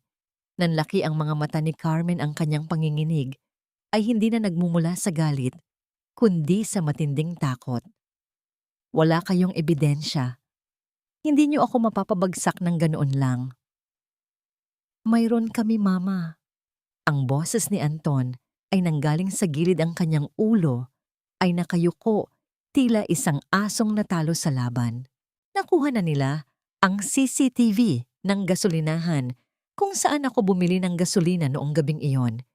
Sinabi ko na sa kanila ang lahat, Ma. Tapos na tayo. Niloko mo ako. Sinabi mong para ito sa ikabubuti ko, pero winasak mo lang ang buhay ko at ang tanging taong tunay na nagmahal sa akin. Ang bawat salita ni Anton ay tila mga bato na bumabagsak sa pagkatao ni Carmen. Ang matanda ay napaupo sa basang semento. Ang kanyang pagmamataas ay tuluyan ng gumuho kasabay ng pagdating ng mga sasakyan ng pulis na may mga umiikot na asul at pulang liwanag. Ang bawat hakbang ng mga awtoridad patungo sa kanila ay tila mga yabag ng katarungang matagal nang hinintay ng langit. Tinitigan ni Tessa ang kanyang dating pamilya na ngayon ay kinakaladkad patungo sa kapahamakan. Wala siyang naramdamang tuwa, kundi isang malalim na pagkapagod. Ang katarungang natamo niya ay tila isang mapait na tagumpay. Tumingin siya kay Gabriel na ngayon ay nakatayo sa tabi ni Don Roberto. Nakita niya ang yaman, ang kapangyarihan at ang pader na namamagitan sa kanilang dalawa. Tessa, anak, halika na sa loob. Tapos na ang lahat. Ang anyaya ni Don Roberto nang may lambing. Umiling si Tessa, ang kanyang mga luha ay muling dumanas sa kanyang pisngi, humahalo sa ulan. Hindi pa po tapos, Lolo. Ang sugat na ginawa niyo sa pagtatago ng katotohanan ay mas masakit kaysa sa sugat na ginawa ng mga Valderrama. Akala ko nakahanap ako ng pamilya. Natitingnan ako, hindi bilang isang bahagi ng inyong pagsubok. Dahan-dahang hinubad ni Tessa ang jacket ni Gabriel at ibinigay ito sa kanya. Ang kanyang bawat galaw ay puno ng pighati, ngunit may kasamang dangal. Tinalikuran niya ang marangyang hotel, ang pamilyang Del Rosario, at ang lalaking nagturo sa kanya kung paano muling tumibok ang puso. Ang bawat hakbang niya palayo ay tila isang paglayas sa isang paraisong puno ng mga tinik. Naiwan si Gabriel na nakatitig sa papalayong anino ni Tessa sa gitna ng ulan. Ang kanyang mga kamay ay nakayom, ang kanyang puso ay tila pinupunit ng bawat metrong namamagitan sa kanila. Gusto niyang humabol, gusto niyang sumigaw, ngunit alam niyang sa gabing ito, ang katotohanan ang pinakamasakit na kaaway. Hanggang kailan maglalakbay si Tessa sa dilim bago niya mahanap ang tunay na liwanag? At magagawa ba ng yaman ng mga Del Rosario na ibalik ang tiwala na tuluyan nang nawasak sa gitna ng pagbabalat kayo? Ang katarungan ay nakamit na, ngunit ang kapayapaan ay tila isang panaginip na kay hirap ng abutin. Ang gabi ay lumipas na, tila isang mabigat at madilim na usok na ayaw humiwalay sa alaala ni Teresa. Nakaupo siya sa gilid ng kanyang maliit na higaan, suot pa rin ang puting bestida na ngayon ay may tuyong mantsa na ng pulang alak. Ang bawat bahagi ng telang iyon ay tila isang mapa ng kanyang kahihiyan, isang paalala na sa kabila ng pagtatangkang lumipad ang putik ng nakaraan ay palagi ang nakakapit sa kanyang mga paa. Ang bawat kumpas ng kanyang mga kamay habang pilit na kinukuskos ang mantsa ay puno ng panginginig. At ang bawat patak ng luha na nahuhulog sa tela ay tila nagdaragdag lamang sa bigat na kanyang nararamdaman sa dibdib. Bakit kailangang maging ganito?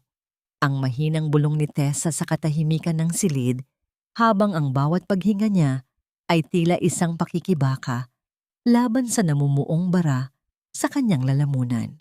Ang kanyang isipan ay pilit na bumabalik sa mukha ni Gabriel, hindi ang Gabriel na driver ng taxi na naging sandigan niya, kundi ang Gabriel del Rosario na nakatayo sa gitna ng yaman at kapangyarihan. Ang bawat haplos at bawat matatamis na salita nito noong mga nakaraang araw ay tila mga lason na ngayon ay dahan-dahang pumapatay sa kanyang tiwala. Ang marahang pagtama ng mga buko ng daliri sa kanyang pintuan ay nagpadala ng isang uri ng yanig sa buong katawan ni Tessa. Alam niya kung sino ang naroon. Hindi niya kailangang tumingin sa butas ng pinto upang malaman na ang lalaking nagpabilis ng kanyang puso ay nasa labas naghihintay ng pagkakataong magpaliwanag. Ngunit ang bawat tibok ng puso ni Tessa ay tila nagsasabing, sapat na ang mga lihim, sapat na ang mga dula-dulaan. Tessa, please, buksan mo ang pinto. Mag-uusap tayo ng maayos. Ang boses ni Gabriel ay umalingaw sa labas puno ng isang uri ng pighati na tila nagnanais tumagos sa makapal na kahoy ng pintuan. Hindi sumagot si Tessa. Sa halip niyakap niya ang kanyang mga binti at isinandal ang ulo sa tuhod.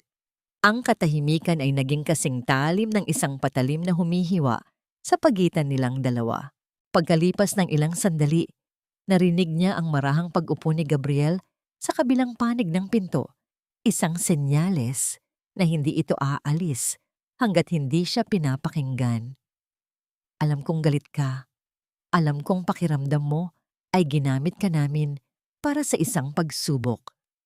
Ang patuloy ni Gabriel ang kanyang boses ay mas mababa na ngayon, tila isang lihim na ibinubulong sa hangin. Pero Tessa, noong gabing nakita kita sa ilalim ng ulan, noong kinupkop mo si Lolo, nang walang pag-aalinlangan, hindi ko na naisip ang yaman o ang pangalan ko. Ang tanging nakita ko ay ang babaeng nagpabago sa pananaw ko sa mundo. Ang pagiging driver ko, iyon lang ang tanging paraan na alam ko para maprotektahan ka nang hindi ka natatakot sa kung sino ako. Dahan-dahang tumayo si Tessa at lumapit sa pintuan ngunit hindi niya ito binuksan. Isinandal niya ang kanyang noo sa malamig na kahoy na ramdaman ang panginginig ng kanyang sariling boses. Gabriel, ang sakit ay hindi dahil sa kung sino ka. Ang sakit ay dahil pinaramdam niyo sa akin na kailangan niyo akong subukan para malaman kung karapat-dapat ako. Para sa inyo, isa lang akong eksperimento. Para sa inyo, ang pag-ibig ay parang negosyo na kailangang dumaan sa pagsusuri. Paano ko malalaman kung alin sa mga sandali natin ang totoo at alin ang bahagi lang ng inyong plano? Narinig ni Tessa ang isang malalim na buntong hininga mula sa kabilang panig. Wala sa mga yakap ko ang plano, Tessa. Wala sa bawat pag-aalala ko noong nasunog ang tindahan mo ang dula. Minahal kita bilang si Gabriel, ang lalaking walang ibang hangad, kundi ang makita kang nakangiti muli. I am willing to give up everything the Del Rosario named the wealth just to be the man you trusted again. Sa sandaling iyon, ang mga kapitbahay ni Tessa ay nagsimula nang maglabasan ang kanilang mga bulong ay tila mga bubuyog na naghahatid ng usap-usapan tungkol sa marangyang sasakyang nakaparada sa tapat ng kanilang hanay ng mga paupahan. Ang bawat sulyap ng mga ito ay puno ng pagdududa at pangungutya. Tila ba si Tessa ay muling naging bida sa isang kwentong hindi niya gusto. Naramdaman ni Tessa ang muling paghapdi ng kanyang dangal. Para sa mga tao siya ay isang babaeng nakatagpo ng ginto, ngunit para sa kanya, siya ay isang pusong muling nawawala ng tahanan. Umalis ka na, Gabriel. Bumalik ka na sa mundo mo. Ang huling sabi ni Tessa, ang boses ay matatag na, ngunit may bahid ng pagsusuma mo. Kailangan kong pagalingin ang sarili ko ng mag-isa. Hindi ko kayang tumingin sa'yo nang hindi nakikita ang mga lihim na itinatago mo. Narinig ni Tessa ang dahan-dahang pagtayo ni Gabriel at ang bawat mabigat na hakbang nito palayo sa kanyang pintuan. Ang bawat tunog ng kanyang sapatos sa semento ay tila isang paalala ng lumalawak na distansya sa pagitan nila. Nang tuluyan ng mawala ang ingay ng makina ng sasakyan, sa kalsada ang katahimikan sa silid ni Tessa ay naging mas nakabibingi. Tumingin si Tessa sa kanyang mga kamay. Wala na roon ang dumi ng uling, wala na rin ang mantsa ng alak na kanyang kinuskos kanina. Ngunit ang pakiramdam ng kawalan ay nananatiling nanunuot sa kanyang buto. Sa gitna ng kanyang pag-iisa, napansin niya ang isang maliit na sobre na isiniksik sa ilalim ng pinto. Nang buksan niya ito, isang simpleng susi ang lumabas kasama ang isang address ng isang maliit na lupain sa labas ng lungsod, isang lugar na laging pinapangarap ni Tessa na pagtayuan ng sariling karenderya. Ngunit ang kasama nitong sulat ang nagpabilis ng kanyang puso. Hindi ito galing sa pamilya Del Rosario. Ito ay galing sa Draper na naniwala sa pangarap mo. Choice mo kung gagamitin mo ito o hindi. Pero tandaan mo, ang pangarap mo ay sa'yo, hindi sa amin.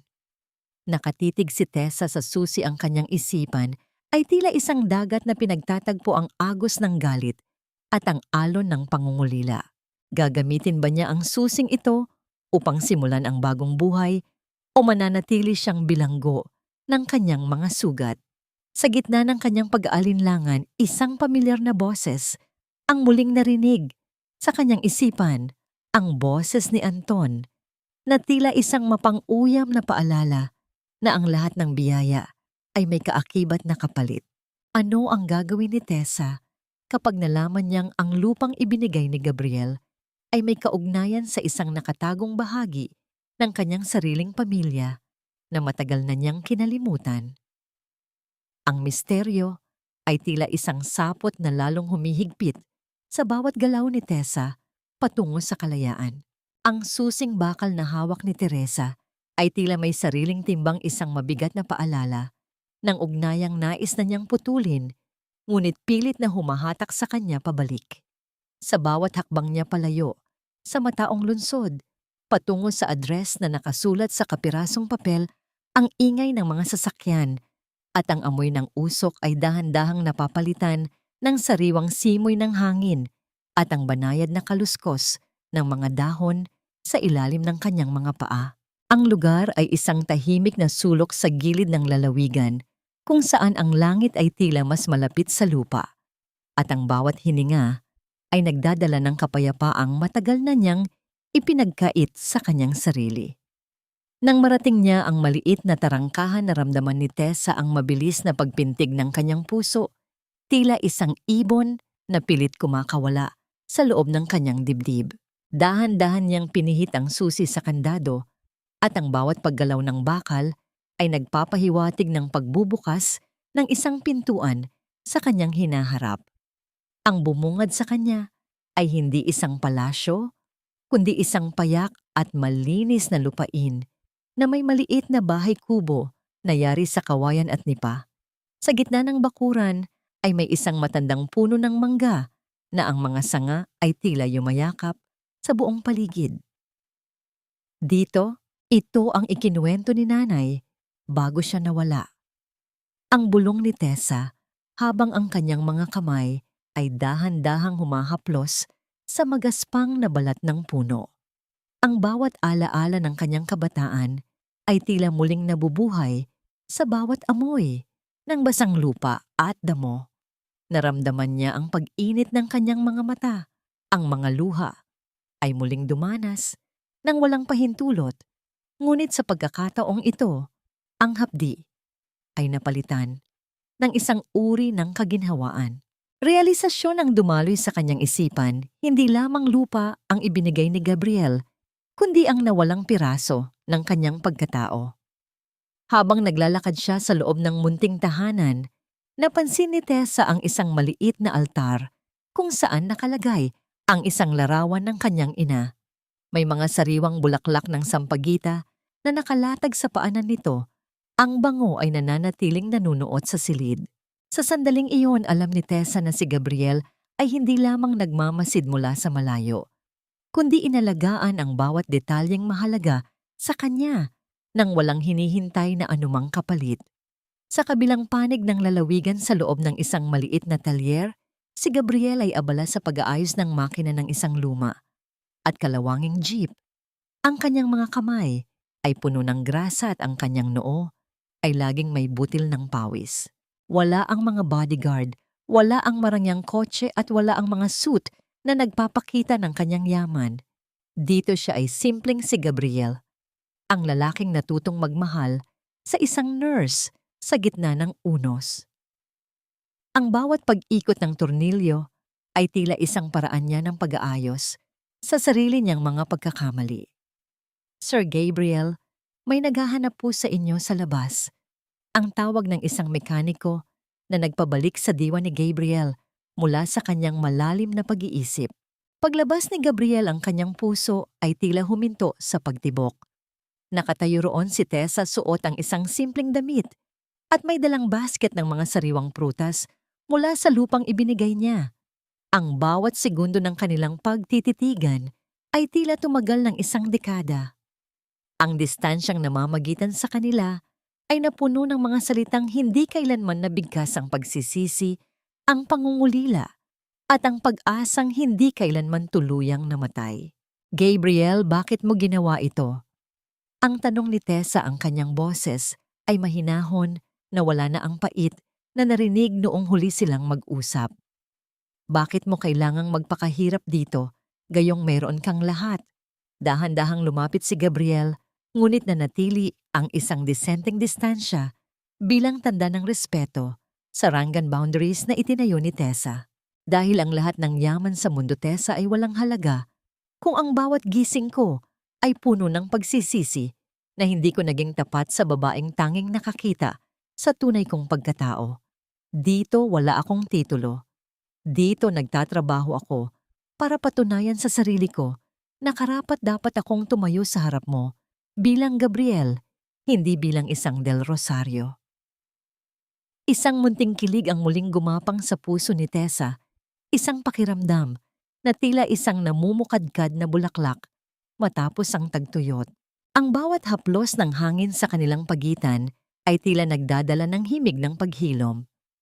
Ngunit sa likod ng masuyong sandaling ito, ang anino ng nakaraan ay tila hindi pa handang bumitaw. Isang itim na sasakyan ang dahan-dahang huminto sa tapat ng talyer. Bumaba ang isang lalaking naka-Amerikana, may bitbit na mga legal na dokumento. Ang kanyang mukha ay seryoso at walang bakas ng emosyon. Miss Teresa Macaraeg at Mr. Gabriel Del Rosario.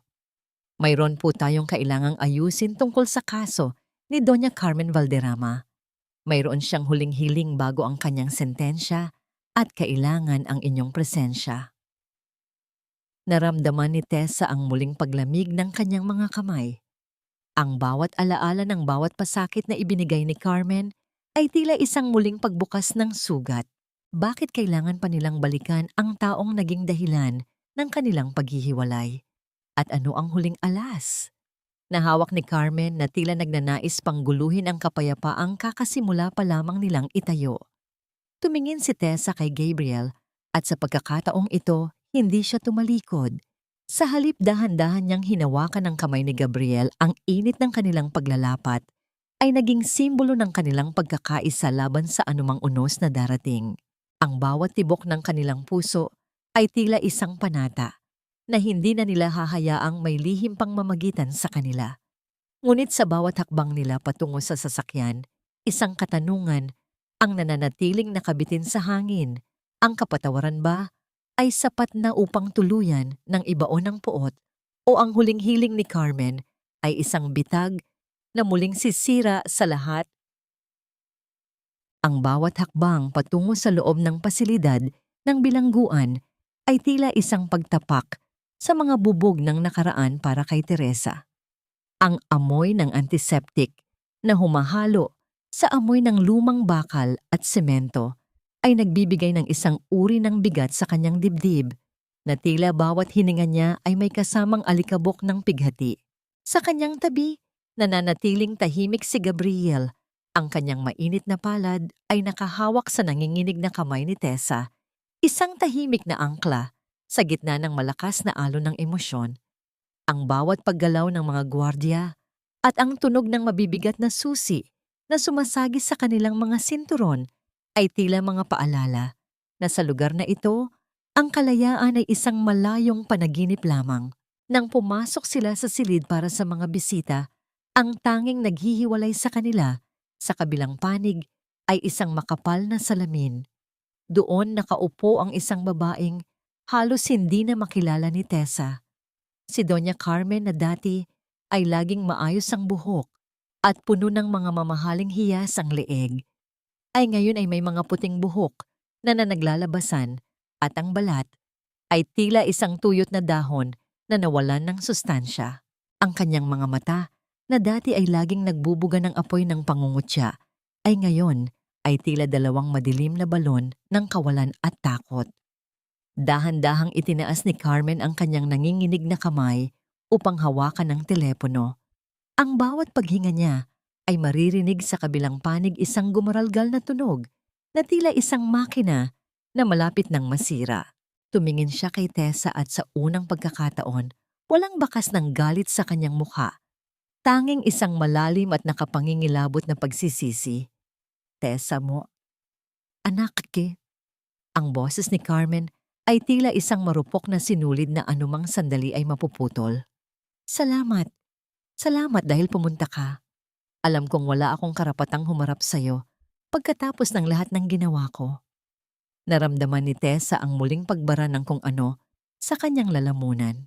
Ang bawat alaala ng bawat sampal, bawat masakit na salita, at ang gabing itinapon niya ang kanyang mga gamit sa ulan ay tila muling bumalik.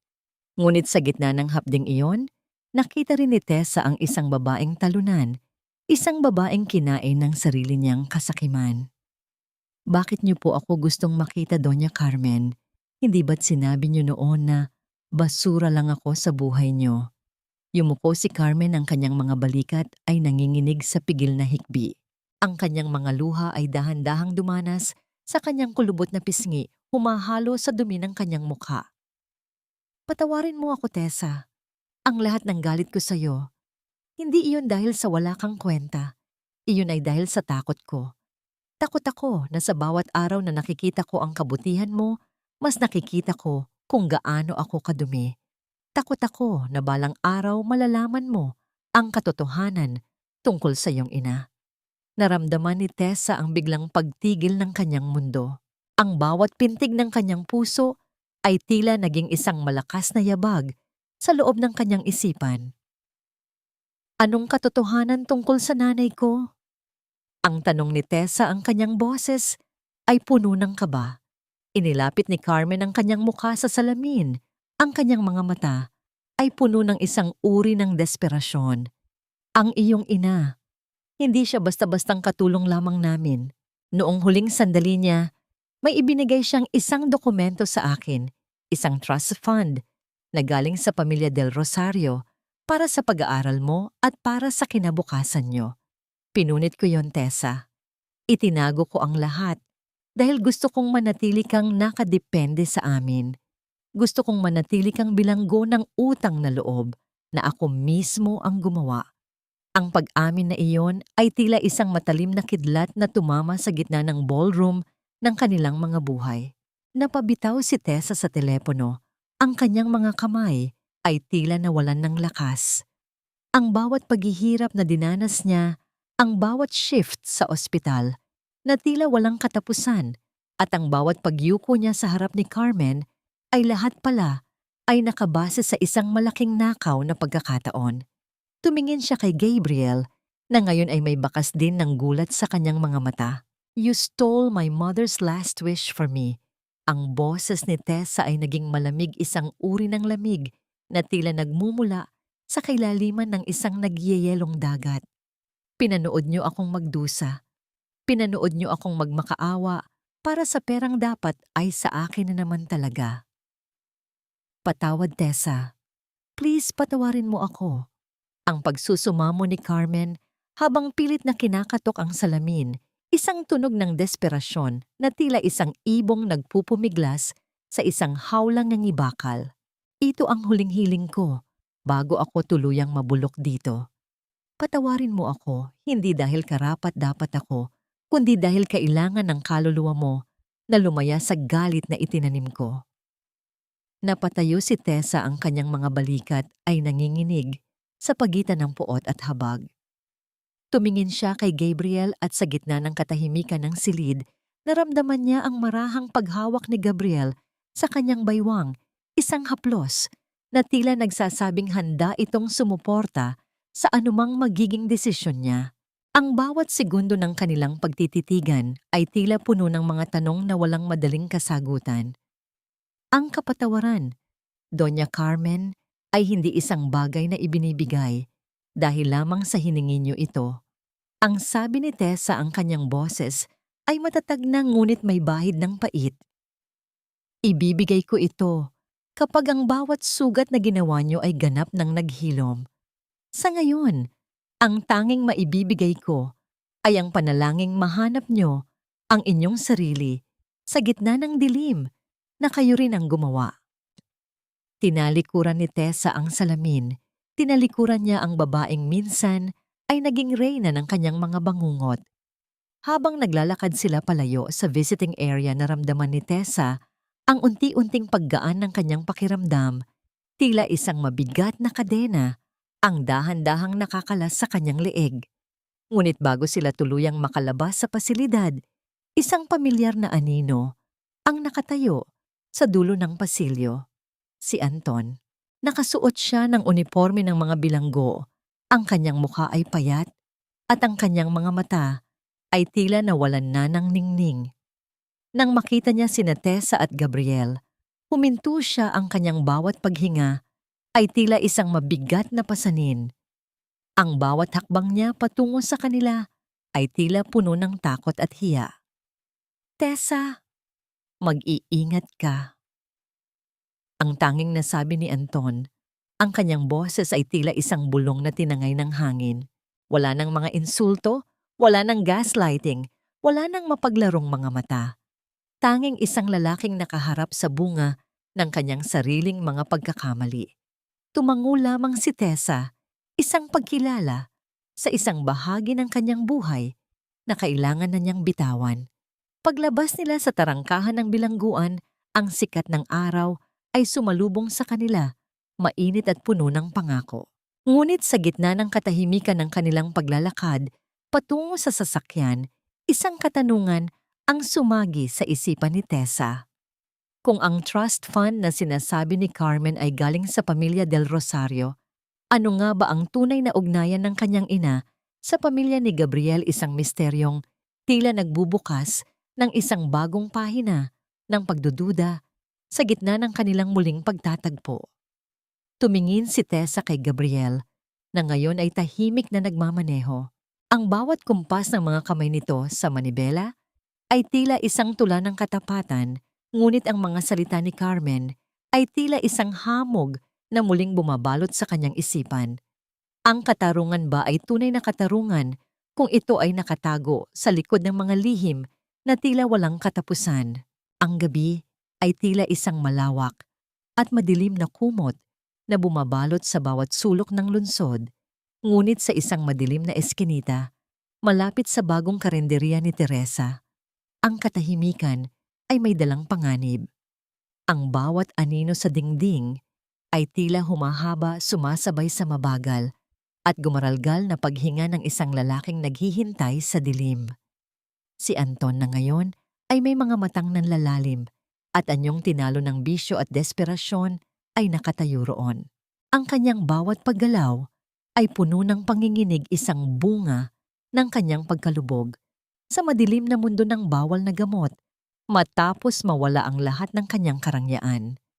Nang dumaan si Tessa ang bawat hakbang ng kanyang mga tsinelas sa semento, ay tila isang marahang himig ng pag-asa hanggang sa hinarang siya ng anino ng kanyang nakaraan. Ang lamig ng gabi ay tila nanuot sa buto ni Tessa nang makita ang anyo ni Anton, ang lalaking minsan niyang minahal. Ngunit ngayon ay tila isang multo na lamang ng kanyang mga bangungot. Tessa, akala mo ba ay makakatakas ka na? Ang boses ni Anton ay tila isang tuyot na dahon na kinaluskos sa lupa puno ng pait at matinding inggit. Tingnan mo ang sarili mo, nagpapanggap na reyna sa piling ng isang Del Rosario. Pero alam nating dalawa ang totoo. Isa ka lang mahirap na babae, Tessa. Isang pabigat. Akala mo ba ay tatagal sa'yo si Gabriel? Kapag nagsawa na siya sa paglalaro sa'yo, itatapon ka rin niya, gaya ng pagtatapon mo sa akin. Naramdaman ni Tessa ang mabilis na pagpintig ng kanyang puso sa loob ng kanyang dibdib, tila isang ibong pilit kumakawala sa hawla. Ngunit sa halip na ang dating takot at pangangatal, isang uri ng matatag na katahimikan ang namayani sa kanyang kalooban. Ang bawat salita ni Anton na dati ay tila mga latigo na sumusugat sa kanyang dangal, ay ngayon ay tila mga hungkag na tunog na lamang sa hangin. Anton, ang tanging nagtapon sa'yo, sa kinalalagyan mo ngayon ay ang sarili mong kasakiman. Ang mahinahon, ngunit matatag na sagot ni Tessa, habang ang kanyang mga mata ay nananatiling nakatingin ng diretso sa lalaki. Hindi na ako ang babaeng pwedeng mong diktahan kung ano ang halaga ko. Ang bawat patak ng pawis ko sa karenderya at ang bawat gabing pinagsilbihan kita nang walang reklamo yon ang nagpatunay na may dangal ako. At ang pagmamahal ni Gabriel, hindi iyon tungkol sa yaman, kundi tungkol sa pagkilala sa isang pusong hindi mo kailanman naunawaan. Dahil sa galit at sa epekto ng kanyang bisyo, ang anyo ni Anton ay naging mas agresibo. Inabot niya ang leeg ni Tessa, ang kanyang mga daliri ay nanginginig sa pagnanais na muling makuha ang kontrol na matagal na niyang nawala. Ngunit bago pa man dumapo ang kanyang mga kamay sa balat ng dalaga, isang malakas na bisig ang humarang sa kanya. Si Gabriel. Ang kanyang pagdating ay tila isang unos na mabilis na pumatay sa apoy ng kabaliwan ni Anton. Sa isang mabilis na pagkilos, naiwaksi ni Gabriel ang mga kamay ni Anton at itinulak ito palayo kay Tessa. Walang anumang tunog ng suntukan ang umalingaw-ngaw, kundi ang mabigat na yabag ng sapatos ni Gabriel sa semento habang itinatayo niya ang isang pader ng proteksyon sa pagitan ni Tessa at ng panganib. Huwag mong itutuloy ang binabalak mo, Anton. Ang katarungan ay may mahabang kamay at hindi ako mag-aalinlangang gamitin iyon para protektahan ang babaeng ito. Ang boses ni Gabriel ay tila isang dagundong ng langit, puno ng otoridad at matinding pag-aalala. Nang makitang wala siyang laban si Anton, ay napaupo sa maputik na kalsada. Ang kanyang mga luha ay nagsimulang dumanas, habang ang kanyang tawa ay nauwi sa isang mahabang hikbi ng pagsisisi at pagkatalo. Kinuha ng mga dumating na awtoridad ang lalaki. Inilalayo ito sa buhay ni Tessa ng tuluyan. Naiwan ang dalawa sa gitna ng tahimik na eskinita. Ang bawat paghinga ni Tessa ay tila isang malayang awit pagkatapos ng isang mahabang pagkakabilanggo. Naramdaman niya ang marahang paghawak ni Gabriel sa kanyang mga balikat, isang haplos na tila nagnanais gamutin ang bawat sugat na iniwan ng nakaraan. Sa ilalim ng malamig na liwanag ng buwan, ang distansya sa pagitan nila ay tila napuno ng isang uri ng kapayapaang matagal na nilang hinahanap. Tessa, ayaw ko nang makita kang nasasaktan. Ayaw ko nang may anumang anino ng nakaraan na hahabol sa'yo. Ang bulong ni Gabriel habang ang kanyang mga mata ay nananatiling nakatitig sa dalaga ng may dalisay na pagsinta. Dahan-dahang lumuhod si Gabriel sa harap ni Tessa sa gitna ng basang kalsada at sa ilalim ng mga bituin na tila mga saksi sa kanyang panata. Mula sa kanyang bulsa, Inilabas niya ang isang simpleng singsing na pilak walang malalaking hiyas, ngunit ang ningning nito ay tila nagmumula sa katapatan ng kanyang puso. Hindi ko maipapangako na ang lahat ng gabi natin ay magiging kasing payapa nito, pero ipinapangako ko na sa bawat unos na darating, hindi ka na mag-isa. Tessa, gagawin mo bang ganap ang buhay ko? Hahayaan mo bang ako ang maging driver ng iyong hinaharap? Hindi bilang isang Del Rosario, kundi bilang ang lalaking nagmamahal sa'yo nang higit pa sa kanyang sarili. Naramdaman ni Tessa ang muling pagdaloy ng mga luha sa kanyang pisngi, ngunit sa pagkakataong ito, ang bawat patak ay tila isang pagdiriwang. Ang bawat sakit na tiniis niya kay Anton, ang bawat insulto ni Carmen, at ang bawat ulan na kanyang hinarap ay tila nagbigay daan sa sandaling ito ng kaligtasan. Gabriel! Ang tanging nasabi ni Tessa, ang kanyang boses ay nanginginig sa saya. Habang ang kamay ni Tessa ay dahan-dahang lumalapit sa singsing na hawak ni Gabriel, ang hangin ay tila tumigil sa pag-ihip. Ngunit sa likod ng masuyong sandaling ito, isang katanungan ang nanatiling nakabitin sa isipan ni Tessa. Kung tatanggapin niya ang singsing na ito, handa na ba siyang harapin ang huling lihim tungkol sa kanyang ina na tila may malalim na kaugnayan sa pamilya ni Gabriel? Ang kanilang pag-ibig ba ay sapat na upang malampasan ang huling hadlang na ito? Ang bawat bituin sa langit ay tila mga saksi sa isang panata na nabuo sa gitna ng hirap at sakit. Habang nakaluhod si Gabriel sa harap ni Teresa, ang malamig na semento ng eskinita ay hindi alintana dahil ang tanging nararamdaman niya ay ang init ng pag-ibig na matagal na niyang itinago sa likod ng manibela ng kanyang taxi. Ang singsing na pilak sa kanyang kamay ay tila nagniningning hindi dahil sa halaga nito, kundi dahil sa katapatang dala nito. Naramdaman ni Tessa ang mabilis na pagdaloy ng init sa kanyang mga pisngi habang ang kanyang mga luha ay patuloy na pumapatak, tila mga ulan na naghuhugas sa bawat dumi ng kanyang nakaraan. Ang bawat pangungutya ni Doña Carmen, ang bawat pagtataksil ni Anton, at ang bawat gabing ginugol niya sa pag-iisa ay tila naglaho sa isang iglap. Ang munting kaba sa kanyang dibdib ay napalitan ng isang uri ng kapayapaan na matagal na niyang ipinagkait sa kanyang sarili. Gabriel!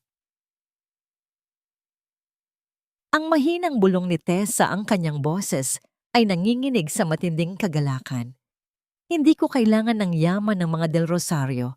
Ang kailangan ko lang ay ang lalaking laging naroon para sa akin noong wala akong kahit ano.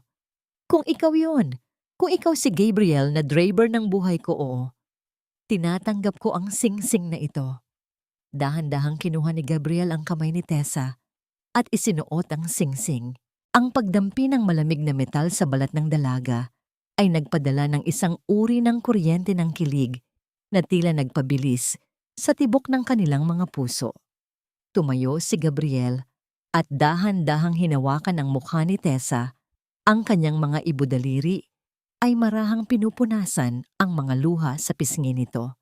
Sa ilalim ng malambot na liwanag ng buwan, ang kanilang mga paningin ay nagtagpo isang pag-uusap ng mga kaluluwa na hindi na nangangailangan ng anumang salita. Isang matamis at masuyong halik ang lumasap sa hangin, isang pagtatapos sa bawat pait at simula ng isang bagong kabanata. Ang yakap ni Gabriel ay tila isang matatag na kuta na hinding-hindi nahahayaang pasukin ng anumang bagyo. Sa sandaling iyon, ang ranggan ng yaman at kahirapan ay tuluyan ng gumuho. Pagkalipas ng ilang araw sa loob ng isang tahimik at marangyang opisina ni Don Roberto, ang lahat ay tila napuno ng isang uri ng seryosong katahimikan. Nakaupo si Tessa sa harap ng matanda, hawak-hawak ang kamay ni Gabriel sa ilalim ng lamesa. May isang lumang kahon na nakalagay sa gitna, gawa sa inukit na kahoy na may amoy ng nakaraan.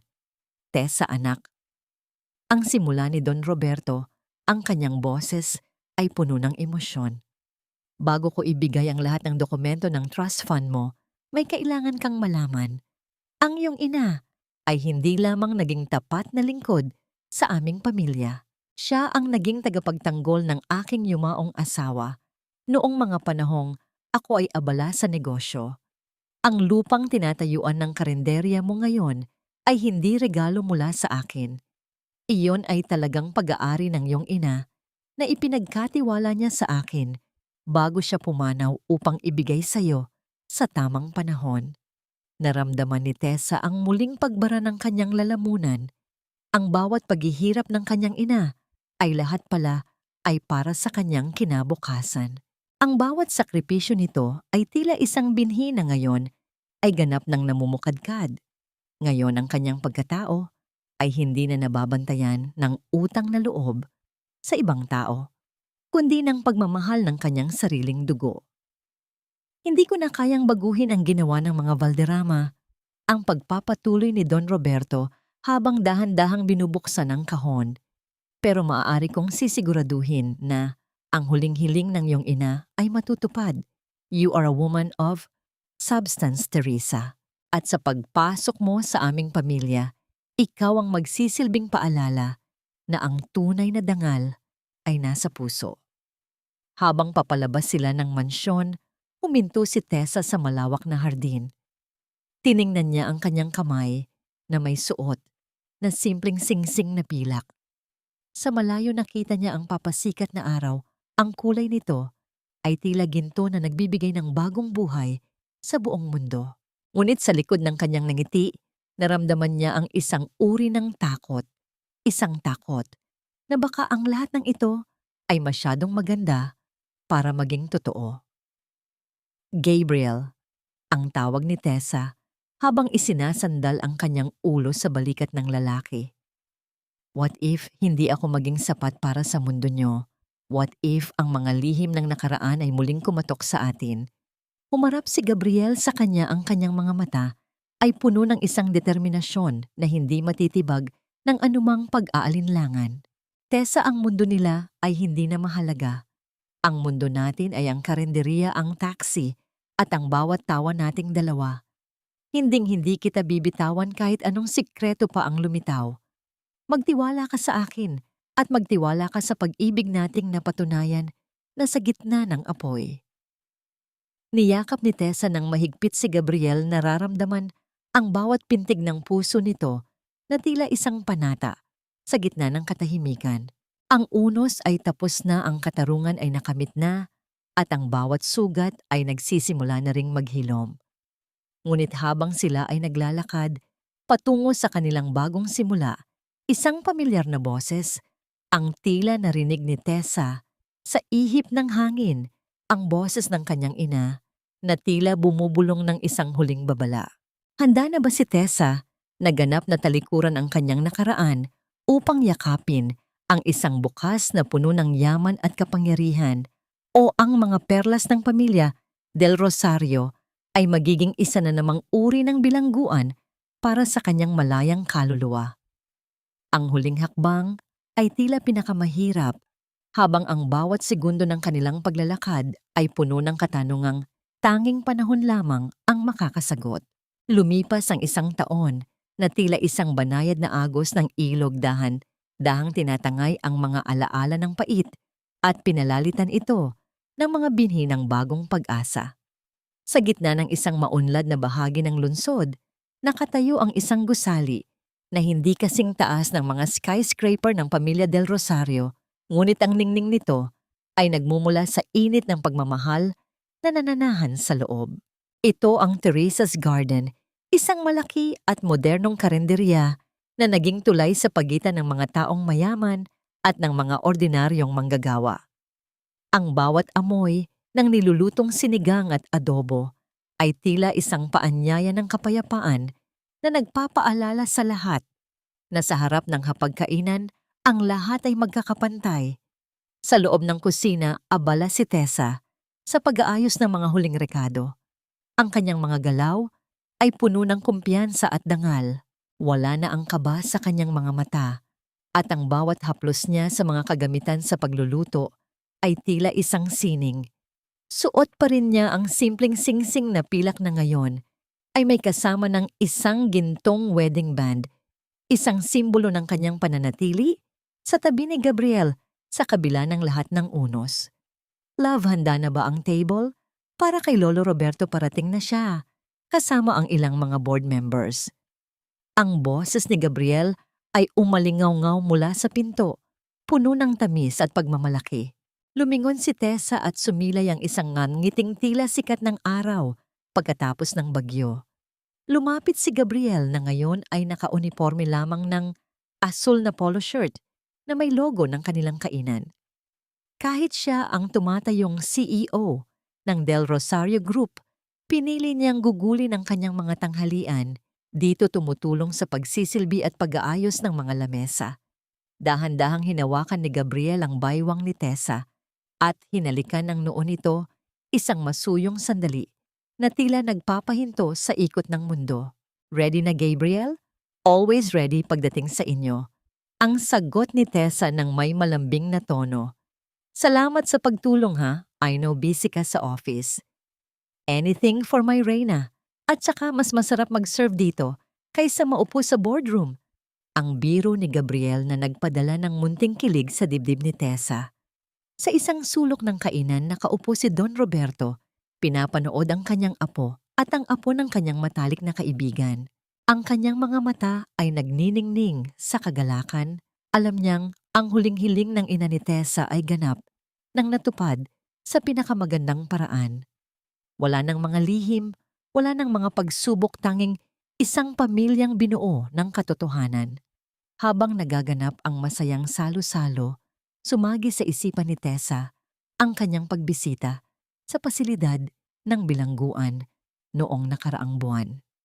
Nakita niya si Carmen na tahimik na naglilinis ng sahig ang katawan ay tila tuluyan ng sumuko sa bigat ng pagsisisi.